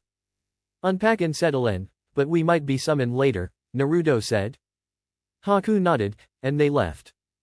Naruto and Kiba continued on their way to the Inyazuka compound. In the Inyazuka compound, Kiba opened the door to the familiar scent of home. I'm back, and I brought a guest. Kiba called out. Hana appeared at once. Well, look who it is, little bro and Naruto-kun. She greeted warmly. Naruto smiled as Kazumi jumped out of his jacket where she had been resting. I didn't miss anything, did I, Naruto-sama? Kazumi asked, stretching and yawning. Not really, Kazumi-chan. Go ahead and take a nap, Naruto said with a smile. Kazumi hopped back to his shoulder, curled up, and dozed off. Hana chuckled at the sight, and Some soon walked in. Ah, it's good to see everyone home again, Some said, eyeing Naruto with a smile. Hey, Some-chan. You look as lovely as ever, Naruto remarked. Some blushed slightly. Thank you, Naruto-kun. So, how was your mission? She asked. Naruto chuckled as he and Kiba began recounting the details of their mission. When they mentioned Naruto's new dojutsu, Some and Hana were both shocked but pleased for him. When Some heard that Sasuke had risked Kiba's life, her aura shifted dangerously. I'll be having a talk with that Uchiha, Some muttered. Naruto calmly reassured her that he wouldn't let Sasuke get away with anything. The conversation shifted back to the mission. Hours passed, and as Some prepared for a relaxing evening, there was a knock at the door. Some opened it to reveal an Anbu. There's a council meeting in a few minutes, Some-san, and Naruto Uzumaki is required to attend, the Anbu said before leaving. Some sighed, and Naruto put on his shoes. All right, Hana-chan, Kiba, let's go, Naruto said. Both looked puzzled, but he explained with a smirk, I'm sure this meeting concerns you two as well. They both grinned and followed him out. At the Hokage mansion, the council room was already in session. Some took her seat as Sarutobi looked at Naruto. Naruto-kun, why are Kiba and Hana here? He asked. Naruto grinned. I figured this meeting would affect them, too, he replied. Sarutobi nodded. All right, let's begin, Sarutobi said. The meeting commenced. A voice from the council asked, we've heard rumors that you've taken the Uchiha clan's sacred dojutsu. Is that true? Some shot Naruto a glance, but he sighed and spoke up. I didn't steal it. I have it now, but I didn't steal it, Naruto explained. Some members of the council scowled. That's not possible. Sasuke's report was correct, you must have stolen it. One woman argued. Some's gaze turned cold. Sasuke? So he's the one behind this, Naruto muttered under his breath. Sarutobi cleared his throat as another council member spoke. Hokage-sama, this boy has desecrated the Uchiha clan's sacred dojutsu. He should be punished for this transgression. Excuse me, Hokage-sama, Naruto interrupted, his voice cutting through the tension. You're forgetting one important thing. He closed his eyes and activated his dojutsu, revealing the Shinseinagen. The room fell silent as the council members gasped. Great job, everyone. You will be receiving extra compensation for this mission. Suzuki, you may leave, Sarutobi said as the Uchiha merely shrugged and left. The Hokage then turned his attention to the others. Kakashi, later on, I expect a full account of what happened on the bridge, Sarutobi said, to which Kakashi gave a quick nod. Understood, Hokage-sama, Kakashi replied. Sarutobi then addressed Haku. So, you wish to become a member of Konoha? He inquired. Haku bowed respectfully in agreement, a smile on his face as Sarutobi returned the gesture. As you were once a rogue ninja, we'll need to update your status in the bingo book. You don't have much of a record to go off of, so it'll be relatively easy to accept you here, Sarutobi explained. Haku nodded gratefully. Continue to serve as a shinobi, and we'll handle the paperwork. Sarutobi then took out a headband and handed it to Haku. Here you go, Haku-san. We'll finalize everything soon. As for accommodations, would Naruto-kun's apartment work for you? He asked. Both Haku and Naruto nodded in agreement. Turning his attention to Kakashi, Sarutobi continued, I'm placing you on Team 7. While you're stronger than the academy students, you're not quite at the Chunin level yet. You will be joining the team. Kakashi gave a confirming nod as Sarutobi addressed another matter. Naruto-kun, where did you acquire a dojutsu? Sarutobi asked, though he had an inkling of the answer. Naruto smiled, stepping forward. I have Kyuubi-chan to thank for it. She gave it to me, and I only recently unlocked it, Naruto answered with a grin. Sarutobi's eyes widened, and Kyuubi's voice echoed in Naruto's mind. 6 years of work, and look at the results, Naruto-kun, Kyuubi mused with a laugh. Naruto mentally chuckled in response. Would you care to demonstrate it to me, Naruto-kun? Sarutobi asked. Of course, Jiji, I wanted to show it to you anyway, Naruto replied, closing his eyes and channeling chakra into them. When he opened them again, the Shinsei Nagan revealed itself. Sarutobi gasped in awe. That's incredible, Naruto-kun. What abilities does it have? He asked, curiosity written all over his face. Kakashi gave a soft chuckle, amused by the Hokage's reaction. Naruto, along with Kiba, smiled in return. Well, it functions similarly to the Sharingan. It lets me copy ninjutsu and genjutsu, but it's a more advanced version, Naruto explained. Sarutobi's eyes widened further as he tried to understand what made this dojutsu more exceptional than the Sharingan. And what else can it do? Sarutobi pressed. It lets me copy bloodlines and other dojutsu, Naruto answered. Sarutobi nearly dropped his pipe at the revelation. Kiba, Kakashi, and Haku shared amused glances as Naruto grinned. Wait, it allows you to replicate bloodlines. Sarutobi stuttered, his mind racing. Yep, Naruto confirmed, focusing his chakra to his eyes. The Sharingan appeared in his gaze as he spoke again. I got the Sharingan from Kakashi-sensei, though it was an accident, Naruto added sheepishly, which caused a few chuckles from the group. Sarutobi sat back in his chair, deep in thought.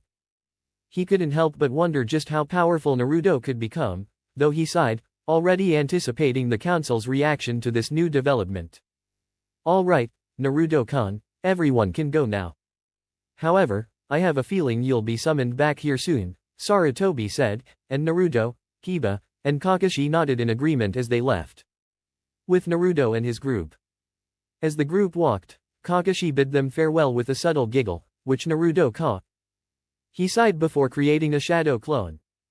All right, Haku, this clone will take you to the apartment. Get settled in, but keep in mind, we might be called out again, Naruto said with a slight sigh. Haku nodded and followed the clone, and Naruto and Kiba smirked as they made their way to the Inyazuka compound. Inyazuka compound. Upon entering, Kiba took a deep breath, enjoying the familiar scent of his home. I'm home. And I've brought a guest. Kiba called out. Hana appeared shortly after. Well, look who's back. Hello, little bro, and Naruto-kun, Hana greeted with a smile. Naruto smiled back, and soon, Kazumi emerged from Naruto's jacket, still half asleep. Did I miss anything, Naruto-sama? Kazumi asked with a yawn. Not much, Kazumi-chan. You can go back to sleep, Naruto replied. Kazumi nodded, curling back into a comfortable position on his head. Some appeared as well, catching sight of Naruto. Well, it looks like everyone's here, Some said with a smile. Naruto approached her. Hey, Some-chan. Looking as beautiful as ever, Naruto complimented, which made Some blush lightly. Thank you, Naruto-kun. So, how did the mission go? She asked. Naruto chuckled, recounting the details of the mission with Kiba. Both Some and Hana were surprised to hear about Naruto's dojutsu, but they were happy for him. However, Some's expression darkened when she heard about Sasuke's actions, particularly his attempt to sacrifice Kiba for his own safety. That Uchiha. He'll regret this, Some growled. Naruto quickly calmed her down, promising she wouldn't have to worry about it happening again. After they finished recounting the mission, Some sighed, still visibly irritated.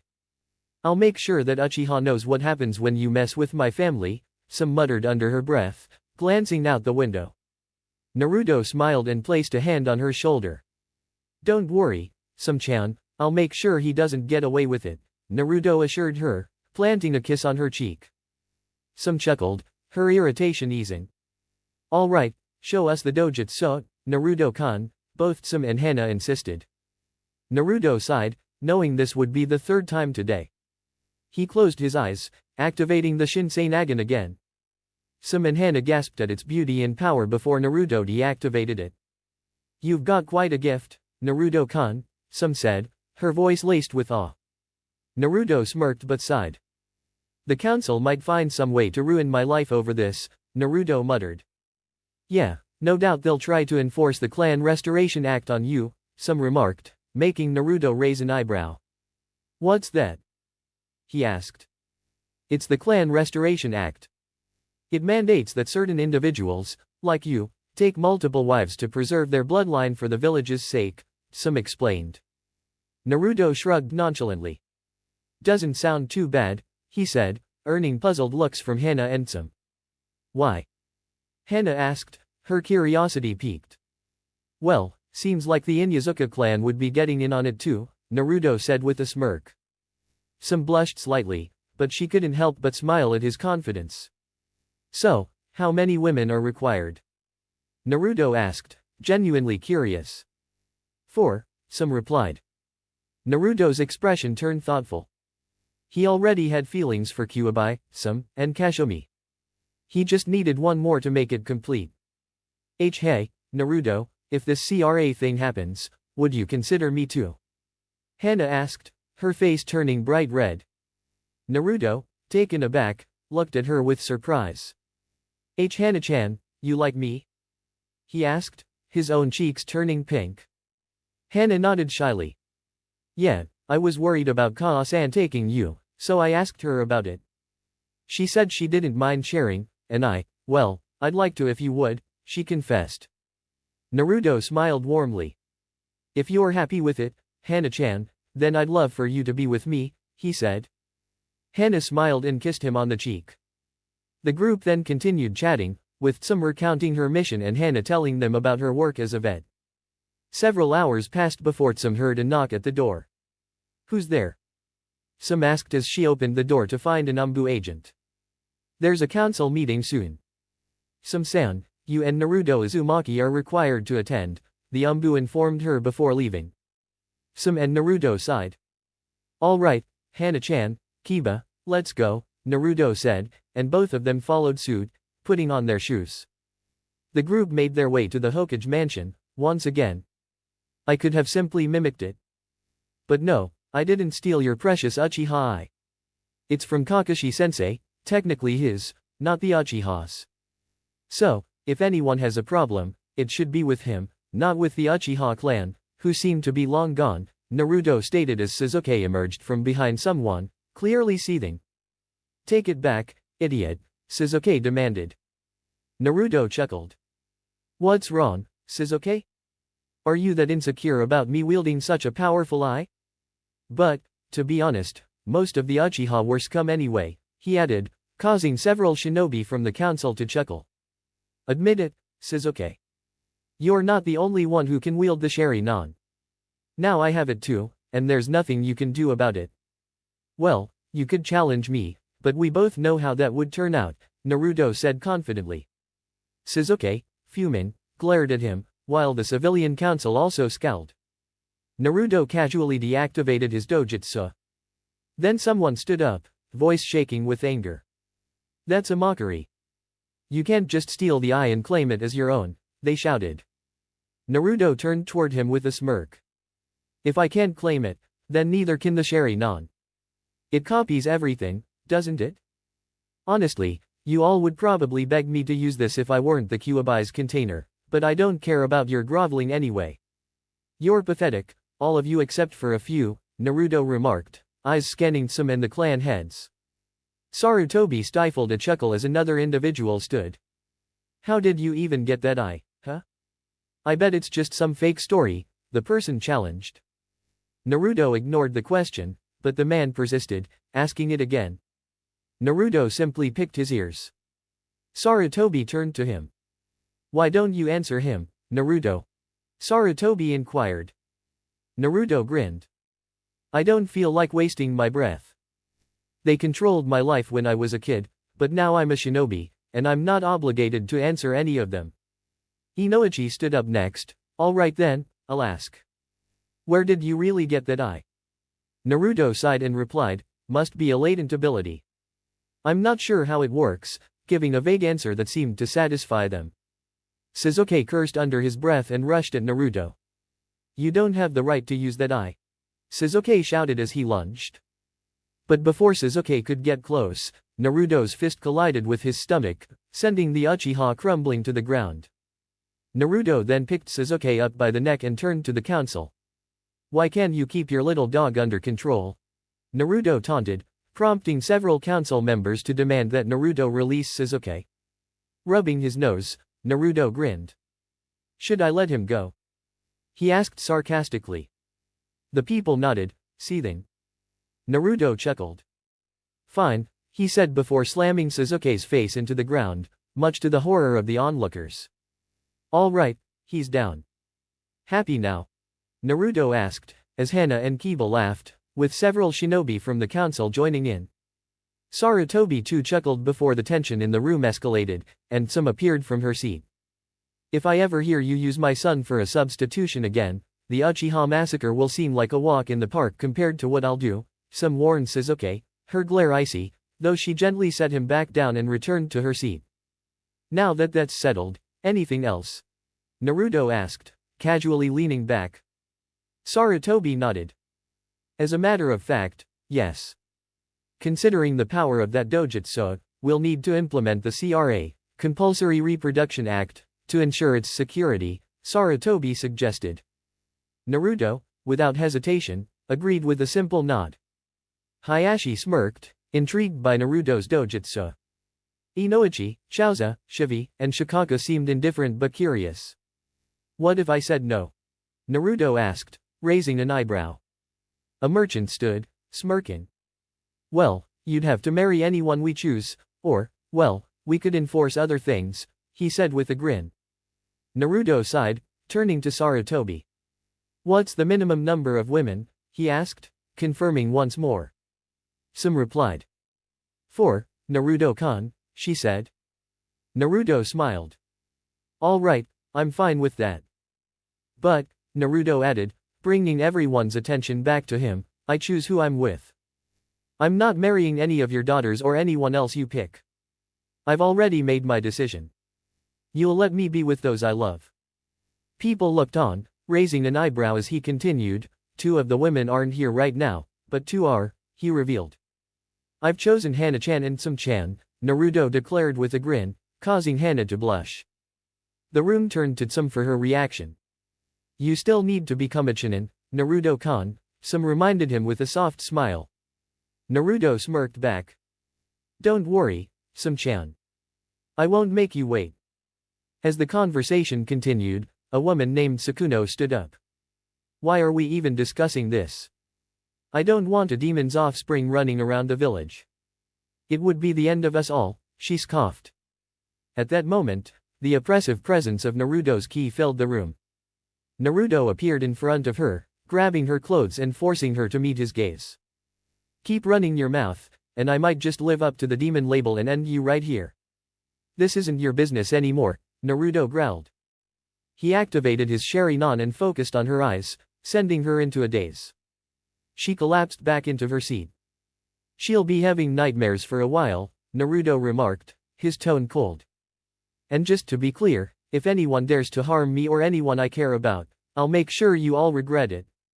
He released a surge of ki throughout the room, nearly causing everyone to pass out. Sarutobi chuckled lightly, unfazed by the display. Anyone else have something to say? He asked. The room was silent. People were too terrified to speak.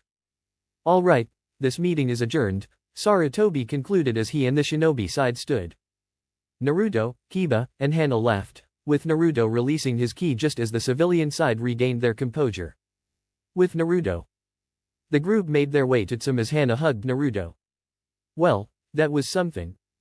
I never thought I'd see the day, Hana said with a smile. Everyone nodded in agreement as they left. Naruto smirked as a voice echoed in his mind. I'm glad to be one of those 4 women of yours, Huabai said with a grin. Of course, Huabai-chan. I love you too, Naruto responded, his voice warm. Huabai blushed slightly, and the connection ended. Kazumi stirred awake and looked up at him. So, who's the 4th woman? She asked, yawning. Naruto chuckled. You were listening, huh? Kazumi smirked. With all the shouting, it was hard not to. So, who is it, Naruto-sama? Naruto smiled. Why, it's you, Kazumi-chan. Kazumi's face turned bright red, and she fainted from the surprise. Well, that was unexpected, Naruto said, shaking his head, as they continued on their way home.